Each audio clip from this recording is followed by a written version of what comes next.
Hello, everyone. Welcome to the Movie Mania podcast, where we talk films past, present, and future. I am Sherman Trey White of Podcast Media, and joining me are the men, the myths, the legends. Yes, we know them, and we all hate math. Bandit and Geahk. Hello. Hello, everyone. So good to be here once again. I haven't done that in months. Great to have you too, Geahk. How you going? I'm doing great. I'm really enjoying this. This is super exciting. Can't wait to get into the movie. But first, the news. Yeah. Wow. Well, he's so good at that. Yeah. I'm doing all right. Oh, big thing. Graduated last Tuesday. So Congratulations. The day after we posted the episode, I had to be up at like 6 a.m. to go to rehearsal, and then I graduated at like 2. So that was my week. So I barely got to see anything except. Thank you. I barely got to see anything except Incredibles because I've been. This is going to sound really douchey because I was at so many parties because everyone wanted to celebrate their graduation. So I didn't get to see any movies. I was a little upset. I was like, I had a whole week planned. I was going to go watch a bunch of movies on Netflix and go down to the Dollar Theater and see movies I missed from like March. And then it was like, I guess not. But yeah, now I'm here. How about you, Bandit? How are you? I'm good. I do like hearing from week to week how you come up with these elaborate dodges of that you're certainly not drinking. You're like, I went to a party and there was alcohol, but I certainly did not drink because I would not do that. And every week it becomes more and more. You're slipping and bobbing and weaving all the.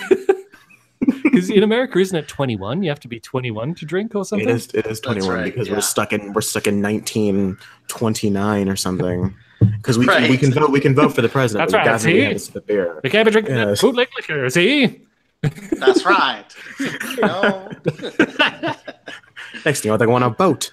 No, but yeah. So I think there was. Everywhere else, it's 18. It is. Yeah. I mean, some places it's even. I think 16 in some countries. Yeah. I think there was liquor at the party. I don't know. I didn't really pay attention much. I was out of it pretty much most of the week. Well, I want to say, I mean, always go to the parties, alcohol, of course, because. You can watch movies anytime. You can only graduate every time you get a new PhD. That's exactly what I was thinking. Everyone's like, "This is the last time we're going to graduate." I'm like, "Well, for some of you, I've got aspirations. I've got ideals. I've got a life plan." Yeah, everyone was crying. Everyone was really sad, and they were just like, "Oh no, it's the end of an era." I'm like, if you're sad about the end of 18 years of your life, you've got like what 50 something more at least. You'll be fine. Everyone thought I was being insensitive. What, me? Insensitive? How dare they? Well, shall we jump into our movie news? Because I have it all ready. I'm so well organized today. I can't wait for everything to go wrong. Sure, let's jump into the movie news. Woohoo! Movie news! All right, this is the movie news portion of the show because we talked about the movies that occurred over the last week. Forgot to take a breath. Bandit, give us the movie news. Yes, well, for those of us who have seen Incredibles 2, and I assume most of us in the live stream have seen it by now, but for those who haven't, don't worry, we'll do a non-spoiler section first and then spoiler section after that in the description to avoid spoilers. This isn't really a spoiler, so it's okay. There's an Easter egg in Incredibles 2 of Johnny Quest. Who is Johnny Quest? I didn't know either. But there's an Easter egg that Brad Bird... No, I'd never heard of him. You uncultured swine. You guys That's right. But Brad Bird, there's a moment in Incredibles 2 where just on a TV screen you see a 2D animated cartoon of Johnny Quest, and it really sticks out, like 2D animation in the middle of this 3D movie. But Brad Bird has said the reason he did that is he said, when I was the opening titles of Johnny Quest had every single thing a young boy could want in entertainment, all represented in the opening titles. It has jetpacks, it has mummies, it has robots, it has spies, it has lizardmen and Komodo dragons and yetis and guns and bodyguards. It's just insane. Judo and karate and levitation. It's just like a salad bar of craziness. And you know what? The Incredibles opening sequence is kind of like that too, isn't it? Yeah. He's got that 2D cartoon. Describe it as a salad bar. That's kind of an incongruous description. Buffet, a smorgasbord, but salad, really? Yeah. So, are you guys aware of Johnny Quest? I've never heard of it before. Oh, sure. Yeah. Johnny Quest goes back, what was it? Early 1960s, I think, is when the first stuff came out. And I'm not sure if there Yeah, that sounds was, about right. I'm not sure if there were multiple cartoons or just one that sort of got rebooted or I'm not sure if it was cleaned up and remastered or if there were two distinct shows. But I saw Johnny Quest in the 80s when I was growing up, and I was aware that Johnny Quest had been on the television before that, probably in the 70s or late 60s. You gotta love the way he said that phrase. I was aware it was on the televisions, and I loved using much of this television. That's aware right. he I'm was on old the man of the televisual set.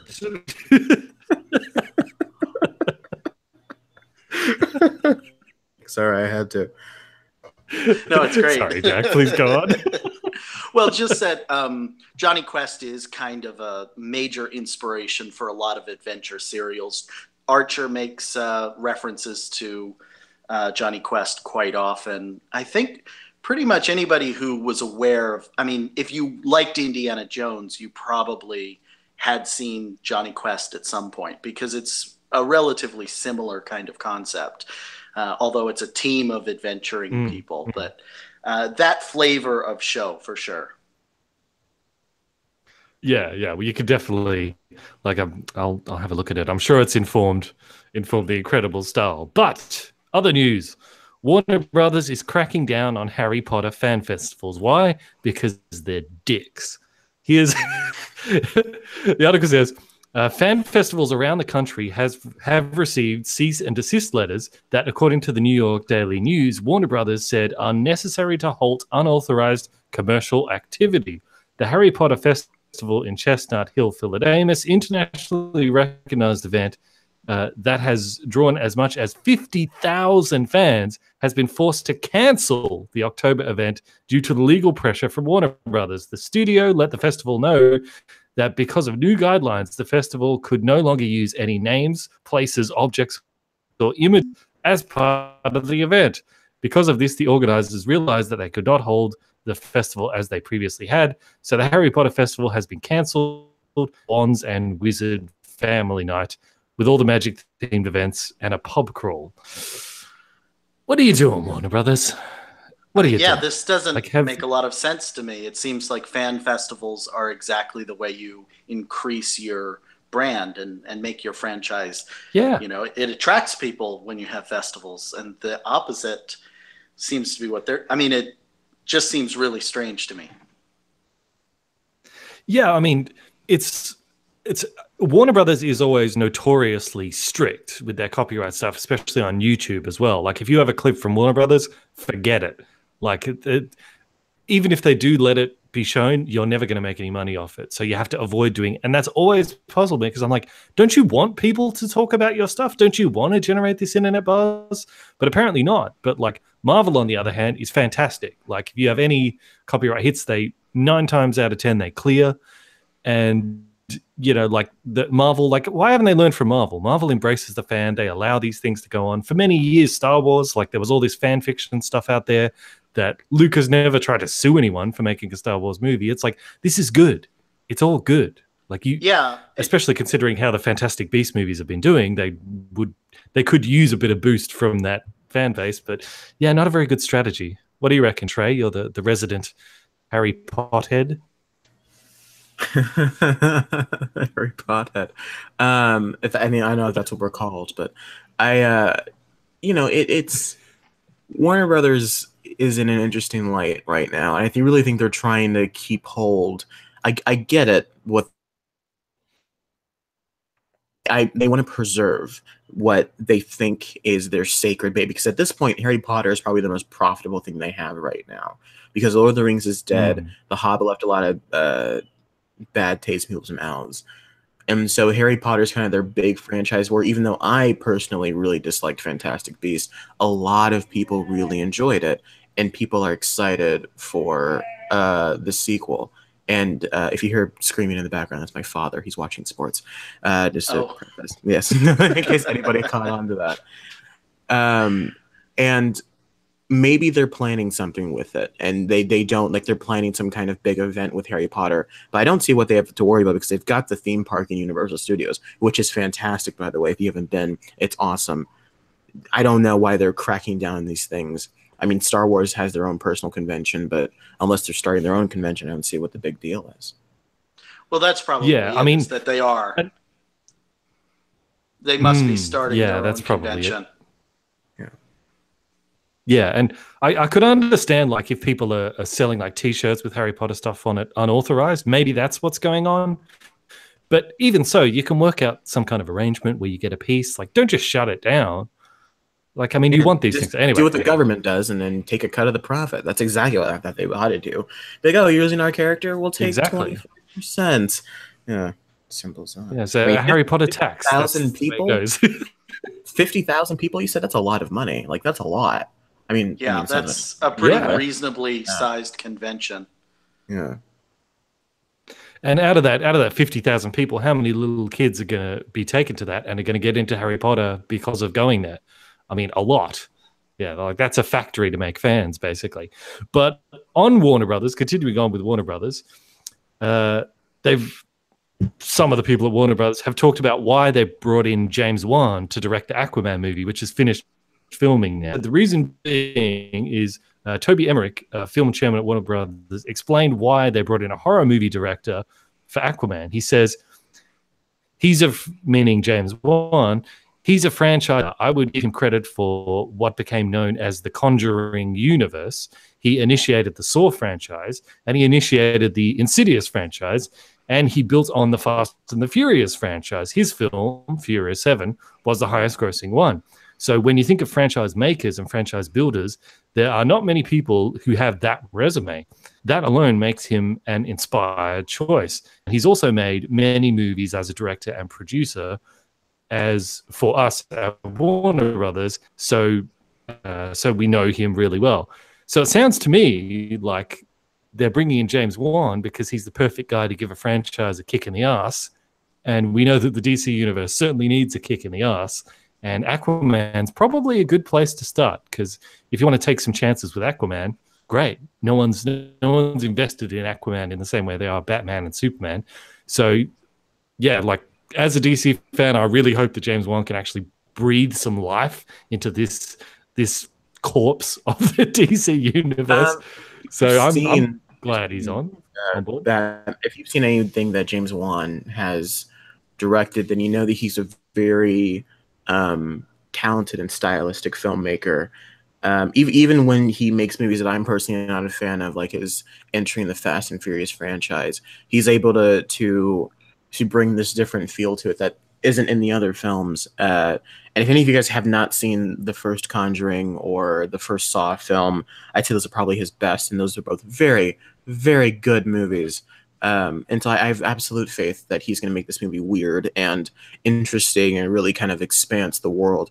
I'm kind of hoping that Atlantis gets to become what people are praising Wakanda for being, just this beautiful and gorgeous world, and not like the weird, bubbly mess that we got in Justice League.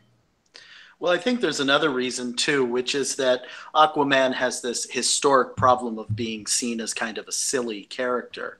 And so if you bring in a horror director who has a lot of style and can really give atmosphere and presence to things, I think that really helps solve the Aquaman problem quite a bit. Here's a guy who already understands, set pieces and can really make kind of details and everything pop out, which, like you say, in Justice League, the details of Atlantis were pretty murky.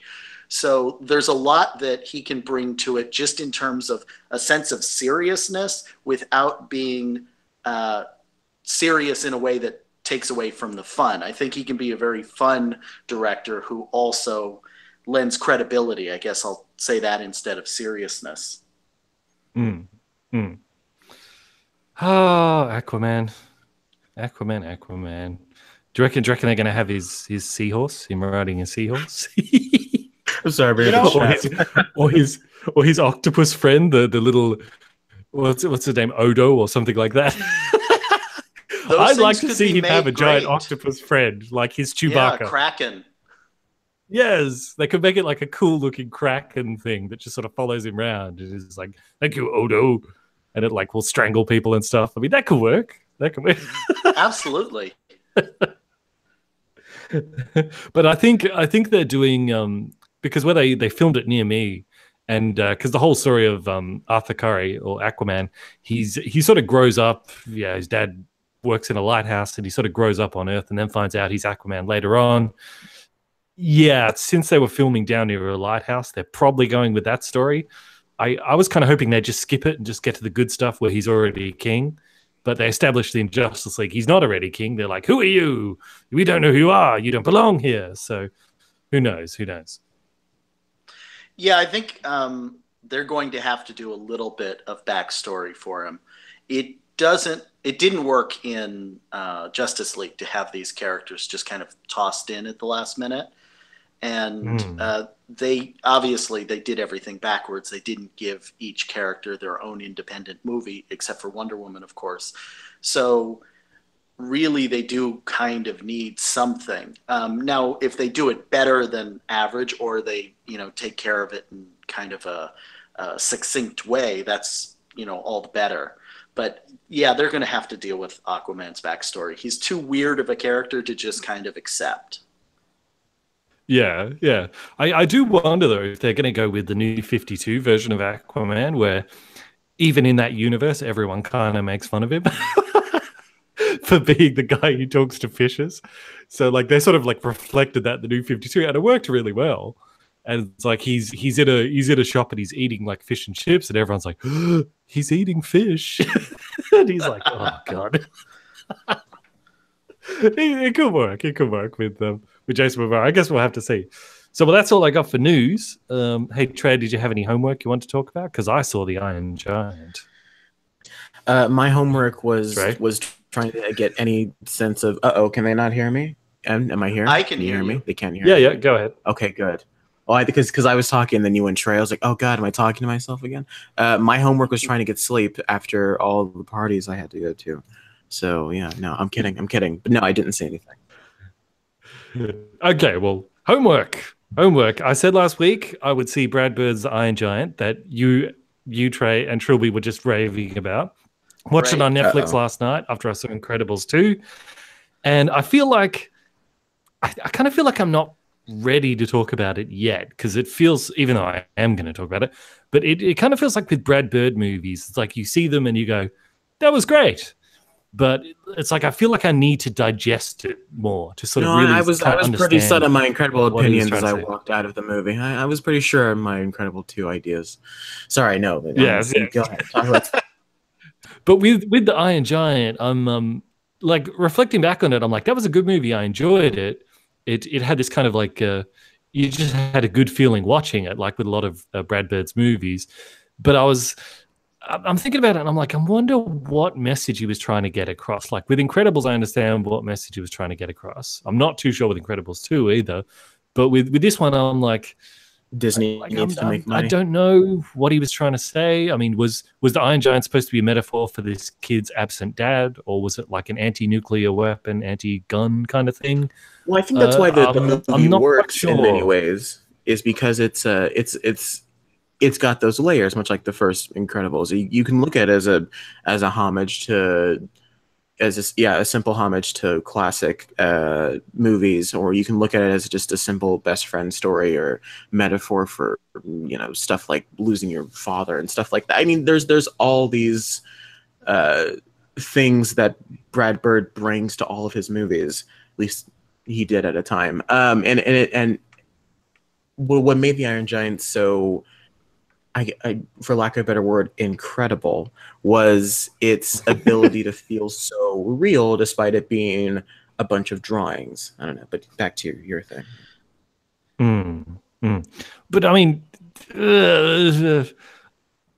it didn't bother me when I was watching it, but like watching back on the Iron Giant, I'm like, they don't really establish what he is or where he came from. He just kind of falls from space, and I'm like, is he was he built by an alien race somewhere? Is he from a race of robots? Why does he not sort of know who he is or what he is? Well, I think that's made relatively clear. He's clearly a weapon of war.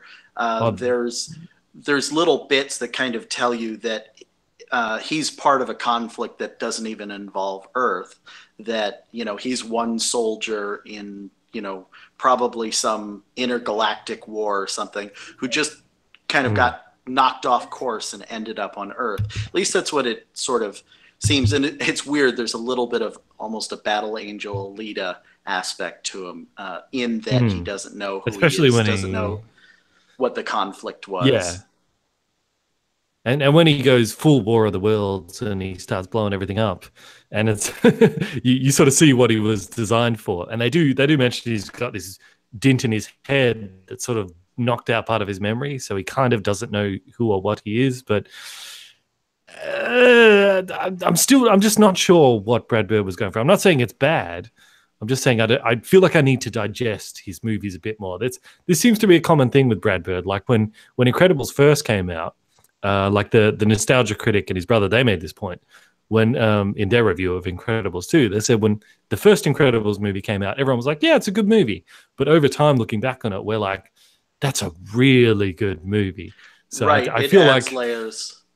I feel like this one does that too. I can already hear that Trey maybe has a different opinion on this, but I found this Incredibles 2 very layered, very dense. Settle down, Trey. Settle down. Constantine Jack in the chat says Brad Bird pitched the film originally as "What if a gun had a soul?" Yeah.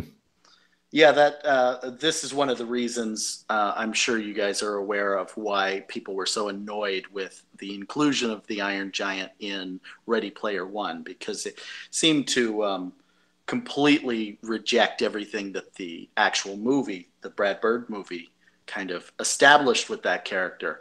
And then so much so that there's a really great YouTuber, Nando versus Movies, who did a wonderful video sort of reformatting the way you might use the Iron Giant correctly in Ready Player One, and kind of pointing out how badly the character was used in that movie. Yeah, that guy Nando versus Movies, you're onto something. He is quite good. He has a really great video about, Ben, you might appreciate this, about Road. Trey, go have a coffee or something, seriously. The chat's like, he is so hungover. Go put a rocker and some water or something. Seriously, dude. I've got a cup of tea. Right. It's fine. Right, okay. Well, let's jump into Incredibles 2. You guys want to do that? I'm ready. Sure, let's do it. Hello? Okay, well, I'll start, because it seems like the lag is keeping everyone else behind. I didn't expect to like it as much as I did, and I'm not saying it's perfect. We'll get into the things that I think might have been some weak spots in it, but overall, I mean, just right off the bat, I'm going to give it a solid 7.5 out of 10. And you know, it may be a movie that, like the first one, as it ages, I give it a little bit higher score, depending on how many layers sort of reveal themselves. But I feel like a lot did reveal itself to me just in thinking about it in the 3 hours since I saw it, because I saw it earlier this morning. So I enjoyed it much more than I thought I would. I had watched the YMS YourMovieSucks.org review, and he gave it a 5. And I expected to be a lot more in line with him, but I didn't actually see his criticisms really being as valid as I expected to. Well, I found that I really enjoyed it. I totally enjoyed it. All except for one certain area, which many people have mentioned in their reviews, and now we're in non-spoiler section, so I can't go into the details until we get to the spoiler section. But mostly because, I enjoyed everything except the villain. It was a really odd choice to go with the villain that they went, and especially the motivation that the villain had.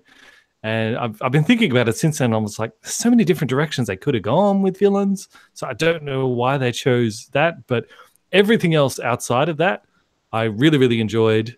And I was one of the people that wanted a time jump between the two movies so that we could see the kids a bit older. We didn't get that, but this picks up immediately the next day after the last Incredibles. Like the final scene in the Incredibles is the Underminer comes out, and then the credits hit. Well, this picks up right there. We get to see the Underminer battle. That was good to see, and family working as a team again. Yeah, I enjoyed it. It does. Yeah, again, I got to wait till spoilers, but there's a lot of good. Each character in the family again has their own certain arc. They avoid certain problems, like they showed in the trailer, like the whole Mr. Incredible struggling to be the dad, and that's such a cliche in movies now. But they didn't dive into that as much. Like they had a bit of that, but you could see he wasn't like the loser dad. He was really trying hard to be a good father and all that, while juggling his own expectations of being Mr. Incredible again. So I like the way they handled that. I was a little disappointed because the only member of the family that didn't have their own story was Dash. He's the only one who didn't have his specific story, and he didn't really get much of a story in the last movie either. Like in the first movie, he just wants to use his powers to run track, and then by the end of it, he can. But in this one, he doesn't really do anything. I mean, he has some trouble with math, but that's about it. I was like, why aren't they giving Dash a story? Well, he had just not interesting enough character. He had a little arc in terms of learning to have some responsibility over his baby brother, but it wasn't an elaborate plot by any stretch of the imagination, and not a very satisfying arc for him. Yeah. Did you think that Mr. Incredible's voice sounded weird as well? I thought everybody sounded weird. Everybody sounded old. Everybody sounded... I mean, Mr. Incredible sounds like he's 90. They're ancient. Yeah. Helen Hunt sounds, just unbelievably old. What's that quote from the YMS review where she always talks just like this? He's right. He's absolutely right. Well, she's always spoken like that, long before this, but it does seem that as all of them have aged, whatever their individual little vocal quirks have kind of magnified. Mm-hmm. Yep, and we got to see the return of one of my favorite characters, Edna Mode. Oh God, yes. I love Edna. She gets the best scene in the movie easily. She's the best part of the whole movie, in my opinion. Yeah, she's wonderful. I love Edna. She's so good. And I was a little confused with, I guess this isn't a spoiler again because it's in the trailer, because we talked about with Geahk's powers. At the end of the last movie, we see like the full range of his powers. But in last week's live stream talking about it, I explained I kind of figured that his powers, because everyone's powers kind of match with their personality traits. So I figured that because Geahk's a baby, he's kind of got the broad range of powers because you don't know what his personality is going to be yet. And as he grows up, it will narrow down. But no, he just keeps having all powers. He's like the Swiss Army knife for powers. And I'm not sure if I like that. I'd like him to just hone down to one. Kind of addresses that, and we'll talk about it more in spoilers, but this is only a couple days after the last movie, so it's not like we're seeing Geahk significantly older than the last time or anything like that. So I think the idea that powers resolve as your personality does is still totally valid. We still don't know what will happen. Yeah, and it occurs to me we haven't actually seen, like, we've seen the superheroes. We haven't seen the supervillains yet. Like, we've had villains, but we haven't seen like supervillains yet. So that's what I thought they were going to go with this, but they didn't. They did, like, again, we'll have to wait till we get to spoilers, but seems like a strange direction to go. Hey Trey, before we jump into spoilers and before we talk about Bow, the little short leading up, did you guys see that? The short leading up to I did, yeah.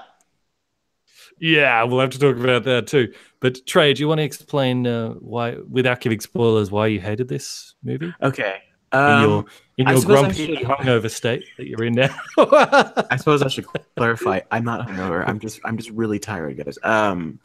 Of course, of course. Yes, you wouldn't be because it would not be legal for someone of your Yes, age. yeah. in Way to America. keep building Of the head. course. I'm a consistently drunk bisexual man. Good job, everybody. Okay, so but to clarify, I did not hate the movie. I just don't think it's very good. Okay, I want to preface this with a story. So every time I go see a kids film or a Pixar film, there's a certain expectation with my audience that there's going to be loud children that don't conceive the idea of politeness yet, and that's fine. I've been helping take care of my nephew, so I know that kids are going to be loud things when they're not supposed to be loud things. Um, I can handle the walking around the aisles. I can handle the kicking of my seat. I can handle the bajillion questions they're going to ask their parents. That's fine. I can tune all that out. But there was a certain point about halfway into the movie when I felt a hand grab my hair, and I was like, and I don't have a lot of it, so I felt this thing like nabbing at my skull, and I'm like, it's either like a monster ready to finally come get me, or it's that bloody kid that's been sitting behind me for the last hour, and it was. And I turned to the father and I said, and I pointed to his kid and I said, "Can you tell him not to grab my hair, please?" And then he said, "Yeah, man, my bad." And then he just didn't do anything. And then the kid just kept continuing to try and touch my hair. And I'm like, I'm not going to slap the kid's hand because that's not the right thing to do. That's what I would do, but I'm not going to do that because that's just going to get me arrested and or killed for touching someone else's kid. And so I just kind of like, I think eventually I just got a piece of popcorn. I just gave it to the kid, and then he just walked away. So maybe he was hungry. I don't know. But let's just preface that story. Back to the movie though. I really wanted to tell that story. Do you remember, Van, do you remember like years ago when I was crapping on that one theater that we talked about that I never wanted to go to it again? This happened at that theater. Yep. This is your vendetta. Yes, this happened. I come back after 2 years, and some kids mess with my hair.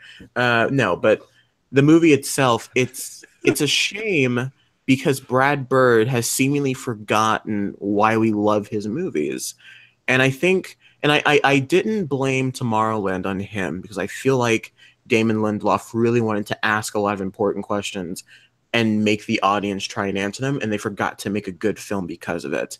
And it's very heavy-handed, and I let that go. I excused it. It's like, fine, he's still batting really great. And then this movie comes out, and I think he's officially lost it. I think I can officially call it because it's a movie that relies so much on loving the first movie, but I didn't come in to see someone talk to me about how good the first one was. I just wanted to see the continuation of this adventure. If you want to set it directly afterwards, that's fine. But these characters still have to go through arcs because it's a movie. People still have to change. We still have to see them become different people, despite the fact that we are seeing a direct continuation of the story. And so where the film does succeed is when we get glimpses of why the first film worked so well, which is the family dynamic. The Incredibles is just a family drama disguised as a superhero flick. But this film is a straight up superhero flick. It's far more like a Marvel movie than anything else, and one of the more mediocre ones, I guess. And so, Mr. Incredible's helping his kids with math and boys and stuff like that, and all that's great. It makes up like maybe 25% of the movie, and the rest, if it's not pseudo espionage, it's this weird plot about Elastigirl just going around and kind of saving the day. There's no sense of urgency to any of it. Like Mr. Incredible's which kind of doesn't make sense, which we'll get into, but and I really just feel like the movie fell flat in so many areas. When we do get to the scenes with Edna, she is exceptional. Like she and Geahk get some of the best parts of the whole movie for me, man. Like that, I could watch those two all day. But their voices do sound older. A certain raccoon comes to mind. That's great. It's great without having to do an exposition thing, by the way. We just get to see how the world works, if you get what I'm saying. But overall, I found myself, the movie cut to credits, and I said, man, that was the best music video for a Michael Giacchino score I've ever seen. That's essentially what it is. It's 2 hours of the composer really going to town on the score, and then us just watching a piece of white bread with the occasional sprinkle being thrown at you. It's it's pretty bland. And I kind of agree with you. YMS is like 5 out of 10. It's whatever, man. It's not very good. Wow. Everyone's gonna love it though because the first Incredibles existed, I guess. Well, just you mentioned the raccoon. I was just looking at the posters. There is a poster of Geahk trying to kill the raccoon. I felt so sorry for that raccoon. He was so like, again, no spoilers yet, but the scene where Geahk and Raccoon, they're kind of like nemesis, and once his powers activate, that raccoon is so outclassed, and you feel so sorry for him. But he's a feisty guy. I mean, he tries to hold his own. Yeah, but yeah, he's really he does a pretty really good job. He does a pretty good job. Well, before we jump into spoilers, should we talk about the short that was before The Incredibles called Bow or Bao or Bow or whatever it is? The Bow. On the balls on Disney for doing that short, by the way. Like we won't say what happens, but my God, the amount of gas and anger heard from children around me, it fueled me. I was so happy. Yes. Well, let's just say, I'll tell you what, we'll cross over into spoilers halfway through this discussion, so we could talk about what happens. All right, but it's a short about a dumpling that comes to life, and this woman over the course of the day kind of raises this dumpling, and it kind of goes in a direction you don't expect. Yeah, it's Little Otik wow. retold. If you've ever seen Little Otik by Jean Spunkmeyer, it has a real strong flavor of that. Yeah. Once again, our co-host is more cultured than we are, Bandit. This happens every time. Well, Trilby's normally the cultured one, so that's what I'm saying. We bring in Trilby, we bring in Geahk. They always know more than we do. Well, right, I'm a puppeteer, so let's cross over into spoilers, and then we can talk about what happened in the short, and we can talk about some of the other stuff. So, spoilers, because the mom next to spoilers, me gasped. You have been warned. Giving you a chance to switch away now. Okay, so in Bao, she eats a baby. Yeah, and the audience in my theater, was not having it for a couple seconds. I died of laughter. Like it happened, and I guess everyone else was like shocked and like because the film goes silent right there. But if you listen, you could hear me dying in my seat, like rolling over, and just grab my friend. It's like, oh my God! And then you can hear the little kid start to whimper, and you can hear some people gasp and go, oh my God! And I was dying of laughter. I thought it was hilarious. Oh man! Because I was thinking, oh, it'd be funny if she just eats it, and she does. She's like, oh. And it goes silent, and everyone's like, and then next shot, she's in the room going, and then I laughed even harder. I was like, that's what you get for trying to fall in love with a piece of food. But then the son walks in, and you get what's going on, and you're like, oh, okay. Yeah. I think it's a sweet short. I think it tells an interesting story, and Pixar continues to show off why they're the king of visual storytelling. But the ending of the short fixes it for sure. Like there's a moment where you feel like the short has gone completely off the rails and you don't really think that this is recoverable. And then they totally recover from it. I don't think they did, because I was like, it was so jarring when she eats it that even when it's revealed that she's like just imagining projecting because of the son, she's obviously had some argument with her son or something. I was still just thinking about her eating that. Well, I think it makes a great metaphor. Yeah, I was going to say it's obviously a metaphor for and for what happened to their relationship, and then you can even tie it back to I think it's the husband's eating breakfast that she makes for him, and he checks his watch and like freaks out because he's late for something. And they go, he's late for work. He probably, and my first thought was, oh, this is going to be a metaphor for marriages or whatever. But I think it's implied that he was going to go get his son.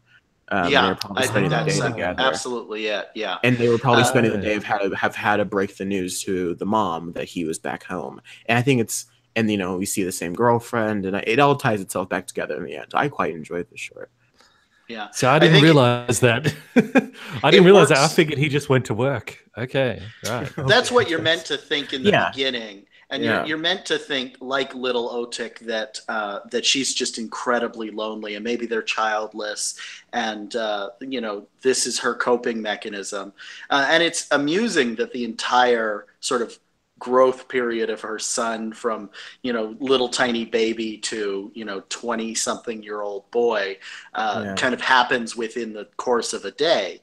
But then, and it's hilarious when he brings the girl home. It's hilarious, man. Oh my God, yes. God, that's awesome. That's so good. It was just the way they did it. And the look on the mum's face.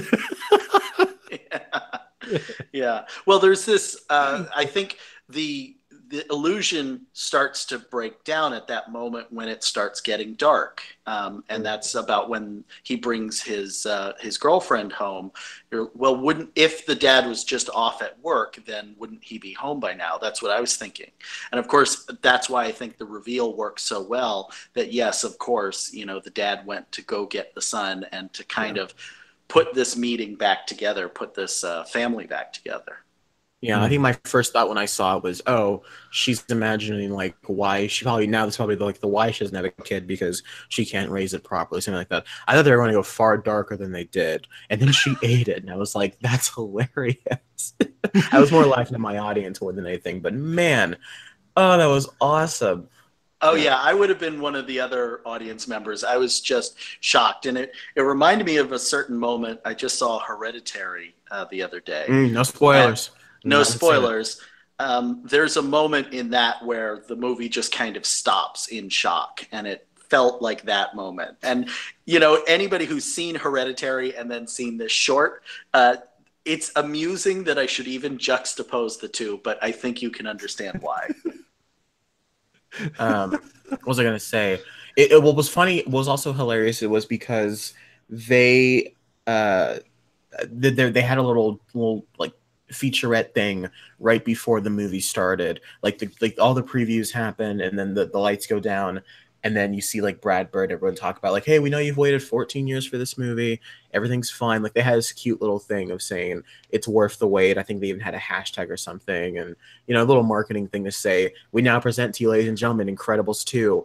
And then the short started, and I was thinking the whole thing watching, I'm like, aren't they gonna do a short? Don't they usually do shorts? And it was hilarious to hear like people excited, like people started clapping and cheering, so the movie was going to start, and then just the Pixar short started, and there were a couple of groans from adults in the audience. I'm like, right. Awesome. Well, people are expecting the same thing that happened with Coco, and oh no, here's going to be a 21-minute long, terrible short. I took my kid to see a 2.5-hour movie. Right.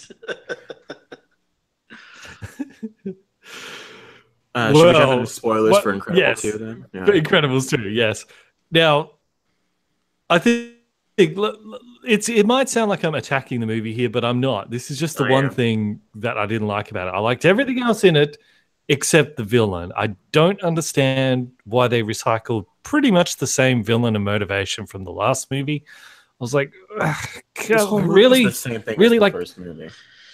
I entirely disagree. I think that her, spoiler alert, it's the sister. Her motivation is completely... alert. It's so obvious. The moment she's like, I'm the tech person, like, gee, I wonder if the tech-based villain and the tech-based apprentice is going to be... Gee, I wonder who the villain is. I thought it was... I expected they'd be I thought it was going to be the brother. Yeah, I think that you're meant to think, for one thing, it's Bob Odenkirk, so you're meant to think it's metacasting, and that, he's the slimy Saul Goodman. And so, of course, he's going to be sort of a villain in this.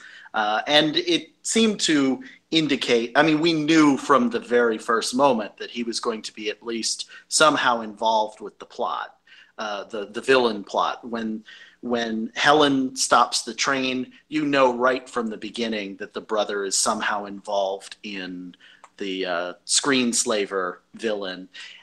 But I think they managed to keep the idea, the obviousness of the sister out of it for long enough that by the time she's introduced, you can start to believe that Helen and I don't remember the sister's name, unfortunately, and that is a problem. Person that swears in a Pixar movie, because they did twice. Yeah, and I was like, twice. wait I noticed that too. Like, wait a minute. I was rather shocked to hear a shit, and I forget what the other one was, but I was quite amazed to hear two pretty heavy curse words. As an aspiring filmmaker, it excites me, because that means in like 20 years, Pixar's going to be cool with someone dropping those extreme words in those movies. And I kind of want to be the first one to drop an F-bomb in a Pixar movie, just to see if the people are paying attention. Because you imagine you're watching a Pixar movie. Just go full C word. Just go full C. Like someone just stubs their toe. It's not even an intense moment. It just happens. Oh, that's hilarious. Well, I thought the villain was going to be the brother, and that the sister was a red herring, because I'm like, it's too obvious that she's the villain, so it can't be her. It's got to be the brother. But it was her, and I'm like, it's actually playing on a couple of levels. I think you're meant to think that it's her, but that's too obvious, and so it was a triple twist. Why did you have a twist in the first place? Like, that's my question, though. Why not just have it be... Just make it a villain. In the world of where heroes rise, evil rises to try and conquer it. You know, that it's a very simple conflict that the film desperately... They didn't need to complicate things because it didn't work. And this whole cliched paragraph about how the heroes aren't good enough, like what you're trying to legalize or illegalize heroes, even though that's what caused your parents' death in the first... Like, it doesn't make any sense. Yeah, and I mean, it doesn't make sense, because she's like... So apparently her motivation is she doesn't like the supers because she thinks the supers give people false hope. Right. So she wants to make them illegal, but they were already illegal. The only reason it changed is because you helped your brother to make them legal again. Just do nothing and you'll get exactly what you want. No. Just talk your brother out of it. It's much more than that. It's much more than that. And this is why I think her motivation is very different from Syndrome. Syndrome was jealous of heroes, and he really wanted to be a hero. Buddy cared about being a hero. He cared about the adulation. She doesn't care about that at all. She despises the idea that heroes exist. She's not interested in them being illegal because they can still do what they... She wants eradication of supers. She wants, she talks about making them illegal forever. But it's very clear that her motivation isn't just that the supers are a problem because they make everybody else seem weak. I mean, she has not quite the same Nietzschean kind of approach that Brad Bird seems to, because Brad Bird seems to have a very strong affiliation with Ayn Rand, and certainly this movie feels like Atlas Shrugged at points. But the motivation for her is that she wants people to rise up and be powerful and not have superheroes.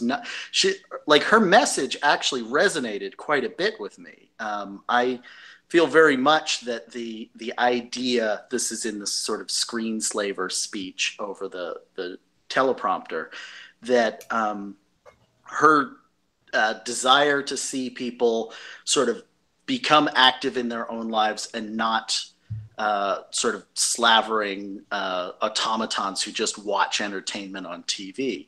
She wants people to be, creatively vivacious themselves. And that's a very sort of Nietzschean kind of approach.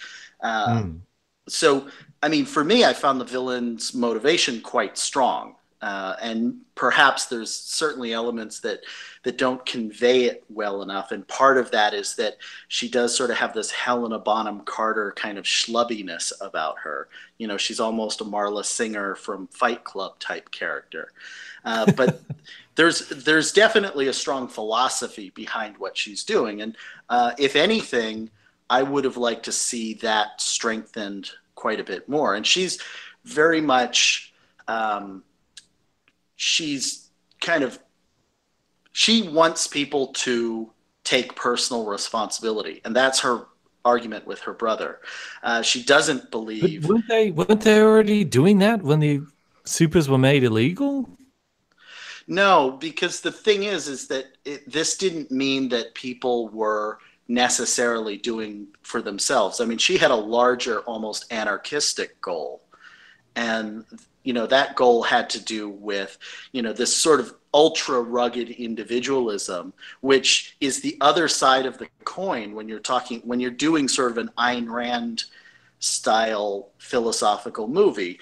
I think what Brad Bird is exploring is that this is the dark side of that Ayn Rand kind of philosophy. I mean, not that Ayn Rand has a particularly light side ever, because she was a bit of a moral monster, but the idea that that individualism is so important that you would kind of destroy anything that got in the way of that, and it's always possible to read her also as sort of a socialist critique. There's that possibility.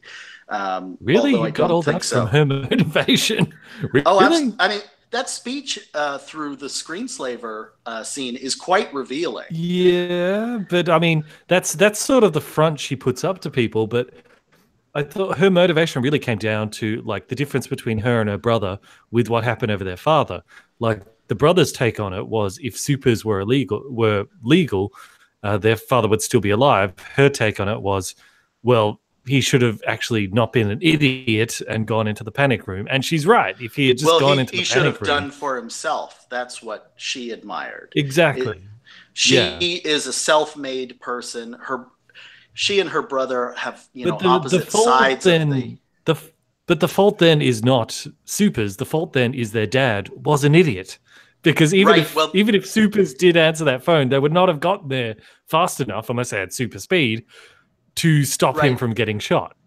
And that's the screenslaver speech in a nutshell. I don't think that supers are even that important to her overall message or her goal. Like, it's not theater that she's doing this sort of big presentational attack. Like, her brother might have done that. If her brother's if he had been involved in the plot, his motivation might be, well, I just want supers back in the world. I want to, help do this thing. Were it to turn out that the brother was the guy who had masterminded all this, then his motivation would have been, put on a fake stunt that Helen then solves so that supers are legal again. But her motivation is quite different. I don't think the supers come into it that much. Her motivation is self-actualization and personal responsibility. She wants people to take their lives into their own hands and, be the masters of them.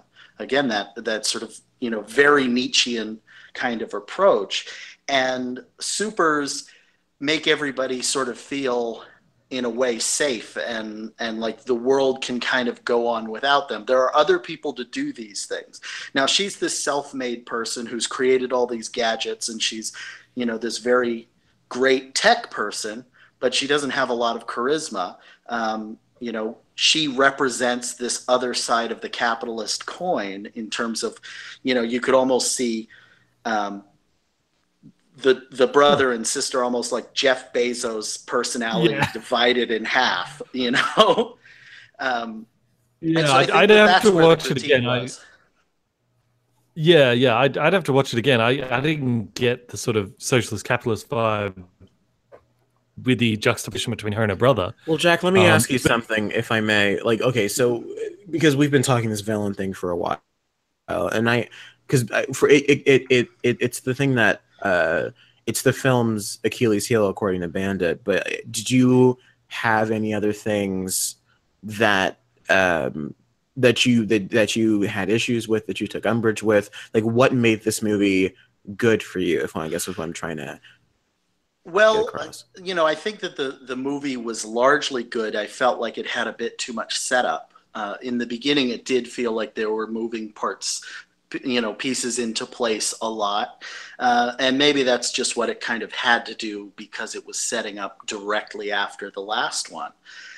There were several sort of major points of meaning that weren't as simple as the last movie. I mean, I think this movie attempts to be far more complex than the first movie in terms of having several different points of view. And that's what's different about this than the last one, is because I think when we talk about a filmmaker's kind of message that he's trying to convey through a film, That's generally more clear. And this one seemed to be more a debate between ideologies.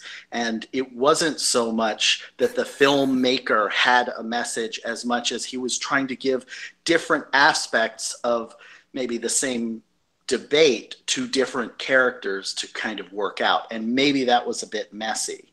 My second real criticism of the movie is I don't think that Disney is yet able to allow female lead characters to have a fatal flaw. Helen Parr has flaws, but she does not have fatal flaws. You know, we see a pretty good arc for Bob, but we don't see a very strong arc for Helen, and it's because do we see an arc for Bob?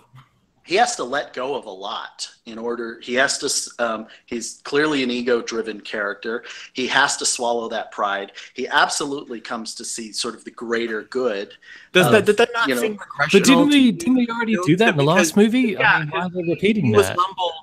There's a scene in the car, or when they first get out the car in the first movie, and he says, "I can't lose you again. I'm not strong enough." And he has seemingly learned to understand what it truly means to be a family man. And then we go back to this movie, and he's got to swallow some kind of pride he has, and he has to accept the fact that Elastigirl's out there changing the world. And we have this weird episode of Friends-esque argument between the two of them when they're on the phone, and they talk about, you know, which one's better? I bet you can't do this. Well, I bet you can do. It's like when the children in a show and a parent in a show swap places for cliche and comedic effect.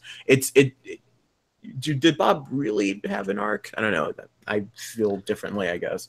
Well, his initial arc is he just... My internet is dying. I can only hear like half of what you guys are saying. Do you still have your other tabs open? Do you still have your other tabs open? You should close those out. Yeah, I've got the chat open, and I got Google Images open if we need it, but it shouldn't be drawing that much.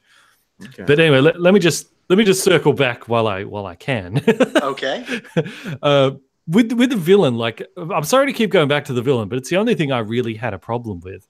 And I kept finding myself, I was thinking, like, they could have had, like, it was a real missed opportunity. I thought they could have had, like, a Magneto-style villain who, like, didn't like the way that supers were being treated, so wanted to, like, overcorrect in the other direction. They had to go against him. Or I thought, you know what they could do? I thought they could make it that all the people who were behind making supers illegal in the first place were actually super villains, and that it was like a Hydra type of situation that the Incredibles have to uncover. And now that the Incredibles, at the end of the last movie, have brought supers back, they're coming up against this secret Hydra super villain who want to keep them under wraps. And I thought there were so many directions they could have gone with, but they just went with less charismatic Syndro again for slightly different reasons, but I'd say more dumb reasons. It's just the one thing I didn't like, but everything else I really liked. I really liked seeing Geahk fight that raccoon, and oh boy, I felt real bad for that raccoon at the end of it, especially when Geahk bursts into flames. And Geahk's walking towards him, and he's like, just one by one setting fire to the chairs, and the raccoon is like, that raccoon. But he survived, so.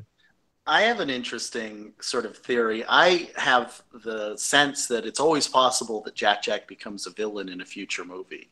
I mean, it maybe not a necessarily intentional one, but there is sort of this interesting exploration that happens just at the beginning of that scene, where we do question whether or not the idea of moral rectitude is inherent or learned. And that's kind of one of the subtle premises of both movies. Are people likely to be a hero just because they're sort of born good guys, or do they learn? And Geahk has a bit of a he can't really listen to his parents. He's more powerful than both of them, and so that's there's a great idea. Actually, there's a I'd real really possibility. Like Geahk and the villain. Well, continuing with the Fantastic Four analogy, he's very Franklin Richards in that regard, in that he has the opportunity to wipe out the entire world if he wanted to. Right, and his parents can't really systematically correct him. I mean, Edna Mode's suit gives him a little bit like that. Yeah, exactly. And what happens when a super doesn't have discipline? They become a villain. Yeah. Well, I did. There are a few other moments that kind of had me scratching my head, like at the beginning where they bring in, like Mr. and Mrs. Incredible and Frozone, but then he's like, "I just want Elastigirl." It's like, okay, then why'd you bring Bob in here? I mean, I guess you have to since he's the husband, but why'd you bring Frozone as well? Like, you didn't want him at all, but you bring all three of them in, and then like, I just want Elastigirl. You black men, go fetch the white people. Yeah, I think it was partly a me. comedic beat. Yeah, and I did sort of wonder about that driving Miss Daisy kind of aspect of, you know, the delivery man. That was there. I mean, Bob Odenkirk sings both the male characters' theme songs, but Elastigirl doesn't have a theme song. That it seemed like a definite, deliberate choice. And then the movie takes place in this sort of pseudo, you know, alternate 1960s, and they're clearly dealing with, you know, second wave feminism. Second wave feminism, the rise of women in the workplace, all those kind of things. So there was, there was definitely that. I mean, you could maybe even make the case that Elastigirl versus the villain was sort of like the good side of feminism versus the bad side. Yeah, you know? Yeah, I think that was absolutely there too. And the ambassador too. The ambassador was like a lady, so there was, and the whole thing with Violet. Yeah, so it was very much about and Void, women in today's modern age. There was Void, who was almost like God. the Tumblr One superhero. of the world's most annoying characters. Like, we all gave Rose garbage, but my God. Like, every time she's talking, I'm like, shut up. Like, they put the bloody goggles on her, and I'm just like, thank God, because I could not hear her speak ever again. Well, because she actually got competent when she had the goggles on. Yes. And there was something to that. But, you know, it was also nice to give her an arc, because becoming competent and becoming sort of self-assured was a big part of her, what she needed to but do. Her character isn't what bothered me. Maybe it was the voice actress, but it was the way she reminded. I don't know. I just, it was irritating to try and listen to her on a physical level for me, like nails on a chalkboard. I agree, but I think it was intentional. I think that she was... Once again, Brad Bird has made intentional choices that have bothered me on a fundamental level. Sure. Yeah. Well, I think also the final showdown between Elastigirl and the villain in the plane, where she starts taking out Elastigirl by taking out the oxygen in the plane. But I'm like, she's elastic. She could just stretch her head and stretch her hand over, put on a mask, take a breath, pull further up, and like, it doesn't matter if she can't reach the masks that are hanging all around her. She can stretch and grab it. So that was kind of an odd I think ending the point to the movie. Was that she wasn't coherent at that moment. They sort of went over that, you know, didactically explained to the audience about hypoxia, but I think it was meant to convey that Elastigirl, the oxygen deprivation kind of occurred to her slowly, so she didn't even realize she was in danger, and that's what actually happens. You know, if you're oxygen deprived. You get it all hysterical. If you're cold enough where your skin's starting to freeze and you can't stretch, explained in Fight Club. Wait a minute. Can anyone hear me? Okay. Yeah. So if you're cold enough to where your body is so stiff that if you stretch it breaks, would you not die as a person? Is that not just hypothermia? Are you not just a frozen block? I didn't understand that, because she's like, the villain has Elastigirl tied up. People haven't seen the film. The villain has Elastigirl tied up, and she's got her in this ice chamber or whatever, and says, if you try and stretch, you'll break. And I was just sitting there thinking, I'm like, should she not just be dead then? Because she's still a person, right? Like, if oxygen, that's a common comic book counter to that ability, though. You see it with Plastic Man and Fantastic Four. When you freeze them, they can't stretch. I don't know if it makes any sense. It's just sort of a comic book thing for that power. But you're right. They probably should have thought of... It's very difficult to tell if any of the supers are really that vulnerable to the things that kill humans. I mean, the hypoxia clearly seemed to affect Helen, and her nose was very red, her cheeks were very red when she's frozen, and you got the sense that maybe she couldn't stay there for too much longer before it might kill her. But you also didn't get the sense that she'd been out and in that really cold room for so long that she should already be dead. But that aside, you just get the sense that all of the supers, Geahk included, they all seem to have sort of an abnormal level of durability in terms of their physiology, that you're just not going to kill them with the things. Yeah, it's like with Mr. Incredible's super strength. He'd also have to have enough durability that he can lift a car without breaking his arms. So likewise with Elastigirl, she can stretch without injuring herself to an extent. But it's like, I think for the showdown as well, I was a bit disappointed with the showdown because they build it up that it's going to be Dash and Violet and Geahk going in there to save their parents, which I loved. And they realized that Geahk is their secret weapon.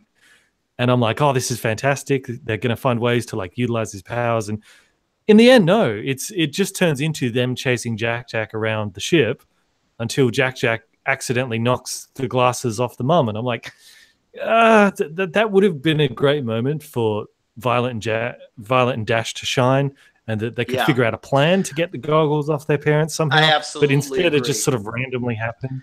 That's one of the weakest parts of the movie, is that, and that is the place where we really could have seen Dashel get his own sort of arc, because for the most part, the tiny little arc that he gets is he's a very selfish, thoughtless boy.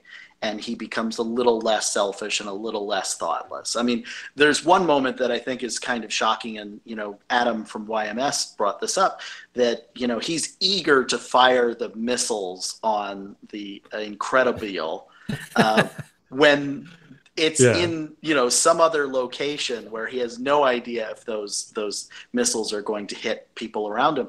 And I think that's where my thought came from, that Geahk could be a villain. Dashel could be a villain if they're not parented properly. Edna Mode has that comment about, parenting is a heroic act if done properly. And there is this theme throughout the movie that with parenting a super child, there are extra responsibilities that maybe neither of their parents are really fully meeting. They've more or less managed with Violet, but she also doesn't have particularly destructive powers. And so it'll be interesting to see what happens as both Dashel and Geahk get older, if they can kind of manage that. And I think that's one of the other critiques of the way that sort of era, put two working parents in the workforce and things like that, and made it difficult for people to raise kids, splitting all that time. There's this critique that goes that feminism was the best thing that ever happened to capitalism. And I wonder if that's sort of in that. That I'm surprised that you're getting all this out of Incredibles too. I'm not saying it's not in there. I'm just saying I did not pick up any of this political stuff at all. But everyone's entitled to think how they want to think. I feel like we're reaching a little bit, but at the same time, it's interesting though. It's interesting. So sorry, go on, Geahk. Well, just that that as that critique goes, that what was really good for sort of capitalism is to split the number of wage earners, or double the number of wage earners, so that everybody is sort of competing against more people. And then, of course, that depresses wages and everything else. And I don't know if that's something that Brad Bird sort of explores, but I know that he explores philosophy, certainly Randian objectivism, in every one of his movies. And I know that he has his sort of ideas about capitalism, which I felt were expressed in part, and that era sort of had a lot of that conversation about capitalism coming through, that taking the mom out of the home and putting her into the workforce. But again, it may not be there. I may be reaching. Yeah. And my internet is so bad. I only heard like 1/3 of what you said, but it sounded really great. Sorry. It sounded You'll have wonderful. to watch the live stream after. Yeah, I'll catch up on you. So for everyone in the chat, I don't know if we've got any questions yet. I don't see any. If you guys have got any questions you want us to answer, now would be the time to chuck them in. Just write question in all capitals before you write it. It'll be easier for us to see. Yeah. And so I guess in summing up, like I really do want to see another Incredibles 3, because even though the story for this was pretty basic, the enjoyment for me is the characters. I like the characters. I like seeing the characters. I like seeing them go through these journeys and these difficulties. And I really want to see where they go, like in the future. I'd like to see an older version of Dash and Violet. I'd like to see Dash going through some of his troubles. And I like your idea, Jack, of Jack maybe getting out of control and kind of becoming a bit of a villain, maybe sort of like that fat kid in Deadpool 2 in the next one. Like it's, I definitely... Find your prison wallet. I definitely... Put it in the prison wallet. Yeah, Jack's prison wallet is in another dimension. Like it. Nom nom. But I'd also like them to expand out the universe a bit, bring in some superheroes like at one point and come back. It's like I'd like to see them expand out this, and I'd probably on a scale of 1 to 10, I'd probably give this movie about an 8 or a 9. And wow! Just because of the villain, but everything else around that, I have. Are you still there, Bandit? Did we lose you? Uh-oh. Trey, are you there? Uh-oh. Yes, I'm here. I've been drinking. Okay. I'm here. Water. I've been drinking water. Sorry. I think we lost Bandit temporarily. He'll probably be back. Does anybody have any questions? No. I'm gonna do my final thoughts here on the movie here. I'm just making sure because some people in the chat have muted the podcast. They don't want the movie ruined, so I'm gonna let them know that they can post their questions now. But I think I definitely if we get another one of these, it's gonna have to be very far in the future of these characters, because we have to. What made that first film special was exploring the dynamic of this family and really breaking down, because it's a movie that works as a family drama, works as a character piece on Mr. Incredible, a commentary on marriages, and you get that really great middle section, which might be the best part of the movie, when Bob's off on his adventures, and we get that montage, and Helen gets the slightest inkling that he's cheating, and there's that really powerful moment that the movie is full of, where she's like, honey, have a great day, and she's like, I love you. He's like, yeah, I love you too. And there's layers there, and there's some situational and dramatic irony there between the two characters. But stuff like that I felt was just so lacking in this movie. I'm not saying we have to go through another set marriage story plot, something like that, but what I'm saying is that we needed something, I think, to bring and ground this film to a level that I feel like would have been enjoyable for me. Well, I found it to be go ahead. We had it in the other direction. I mean, it was Bob Parr's turn to sort of stay home and feel jealous of what was going on and feel insecure about what his partner is doing out in the world. Mm-hmm. So I think that they addressed that, and they addressed it in sort of a time period specific sort of second wave feminism. But I do think I think and the politics of the film, I think you've established have been very clear. But I think in terms of the breaking it down, in terms of the fundamentals of the story, the difference being in that we are watching what is seemingly looking like a marriage to be falling apart in the forms of Helen's insecurities, but Bob's insecurities are far more. They're far more on the surface. They're far more he wants to go out and be Mr. Incredible, which is something that we have seen in the first movie. Well, this goes to my one major critique of the movie, that I feel like they still can't make a lead female character have a fatal flaw. I think Elastigirl is essentially good at everything she does. She's both good at being a parent and she's good at being a super. And I think that had she struggled a bit more and worried that that there was going to be some level of failure for her, I think that would have really influence the direction of that. I think it could have been a stronger situation if she had a little bit more failure, and if Bob was even a bit mean about it, because he is kind of this arrogant, egotistical guy. If he had rubbed in her face that she had failed a mission or something like that, that could have been a stress that would have been there, that could have really elaborated on that relationship. But that and also would have been right. regressive of his character, I think, because he did learn to appreciate what family is in the first No, movie. I don't think necessarily regressive, because he certainly had those moments. He had those sort of things privately. Helen didn't see it. Hey, Bandit, are you back? Well, so he had those moments, where we can see it, the audience can see it, but Helen can't. And it would have been interesting, perhaps, if she had, maybe the first or second mission didn't go so flawless. Hello. I'm back. Okay. God damn. I was just about to call you. All right, the Constantine Geahk comment. Oh boy, that is not great. I was going to type. Sorry, guys, go on. We are also not in the questions part of the show yet. Sorry. Yeah, so I think that had Helen witnessed some of Bob's, egotism, it could have hurt her feelings. There could have been a bit more of that, relational conflict that we felt in the first movie. And so in some ways it was just a missed opportunity. And it's a missed opportunity, I think, from the fear of giving Helen any point to really have a failure.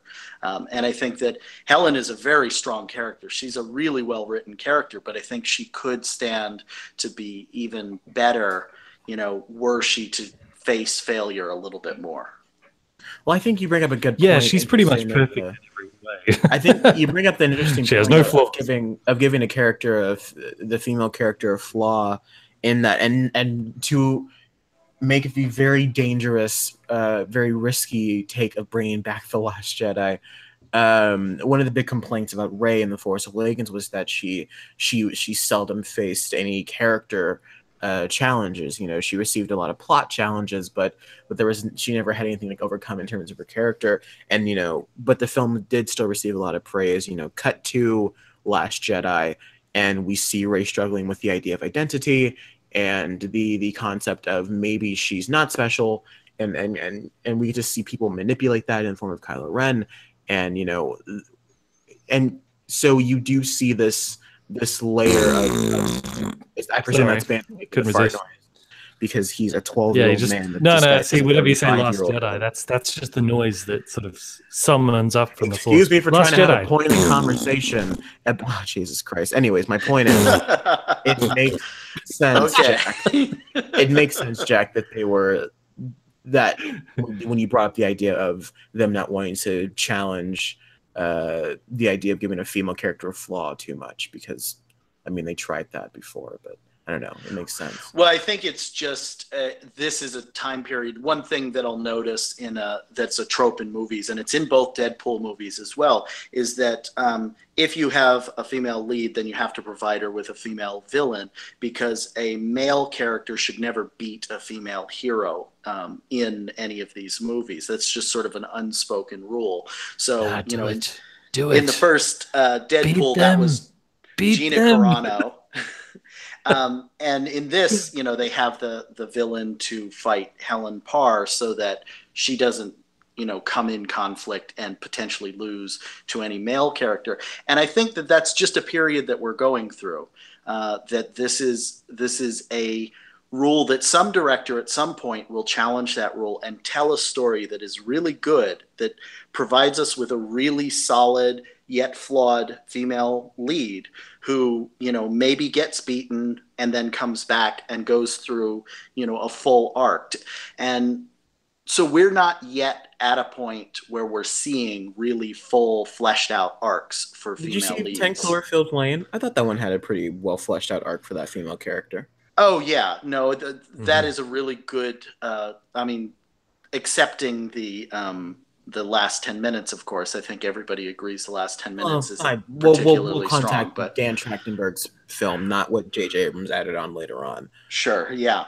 No, Yeah. I think that, you know, Well, you do see it more in independent films, but it is sort of a flaw of blockbusters, and particularly, you know, mass audience fare, that the female lead will, you know, not be faced with that particular kind of challenge. Yeah, and it's like it's a little bit like, you remember there was that controversy like when X-Men Apocalypse came out, because on the poster Apocalypse is strangling, he's like choking Mystique, and everyone's like, oh, it's violence against women. And it's like, Right. well, he's the bad guy, number one, and also number two, if you're a superhero, things are going to get violent. You know, it's like female cops, they know they're going to get punched in the face at some point. It just goes with the job.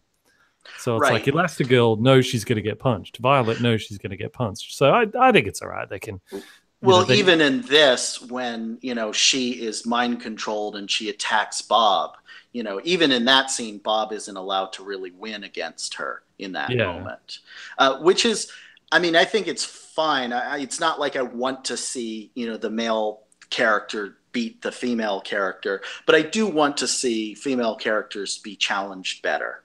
Well, I was not to have a rule in place. Well, I was actually really excited for that Mr. Incredible versus Elastigirl. I wanted that fight to go on a bit longer because I was interested to see who would actually win if the two of them went at it. But I suppose the only way Bob could win would be if he just absolutely pulverized her face, and so that she just splattered like a pancake. But of course, that he wouldn't do that.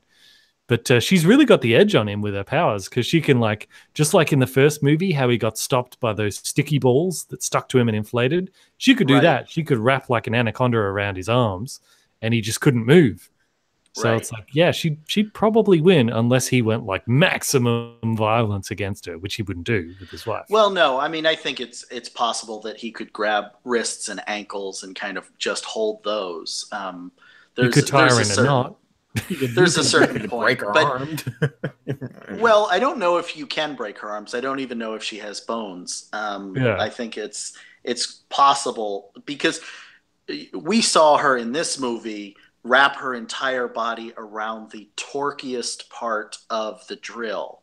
You know, something that you have to assume is connected to an enormous steam engine. It's probably generating thousands of tons of torque, and she was able to not be ripped in half by that. So I doubt there's anything that Bob Parr could do to actually, you know, really injure Helen.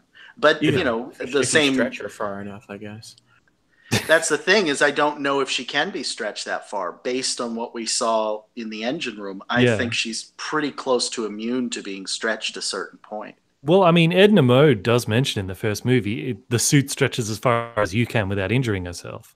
So he could stretch her to the point of injury. But that's the thing, is Bob wouldn't be able to subdue her without doing serious injury, which he wouldn't want to do. Yeah, I just wonder what that is. I'd like to see Matt Pat do a film theory about how much that'd be good. How much stretch she's under when she's trying to stop that engine, because I think that the forces there are probably incredible. No pun intended. Maybe you could do like a Terminator 2 where you throw liquid nitrogen on her and she just freezes, and then you're like, hasta la vista, baby. I think that's probably the only way. Can I have Bandit It's Got Noise be my text tone? Like, that's when I'm sitting in class here. I'm like, oh, I got a text, excuse me. But did you notice it the showdown at the end where the boat's flying towards the city and they're all trying to stop it? And I'm like, oh no, yeah, if only you had someone on that ship who had a power that could just teleport the boat in a different direction, like open up a void or something like that. That'd be really useful right about now.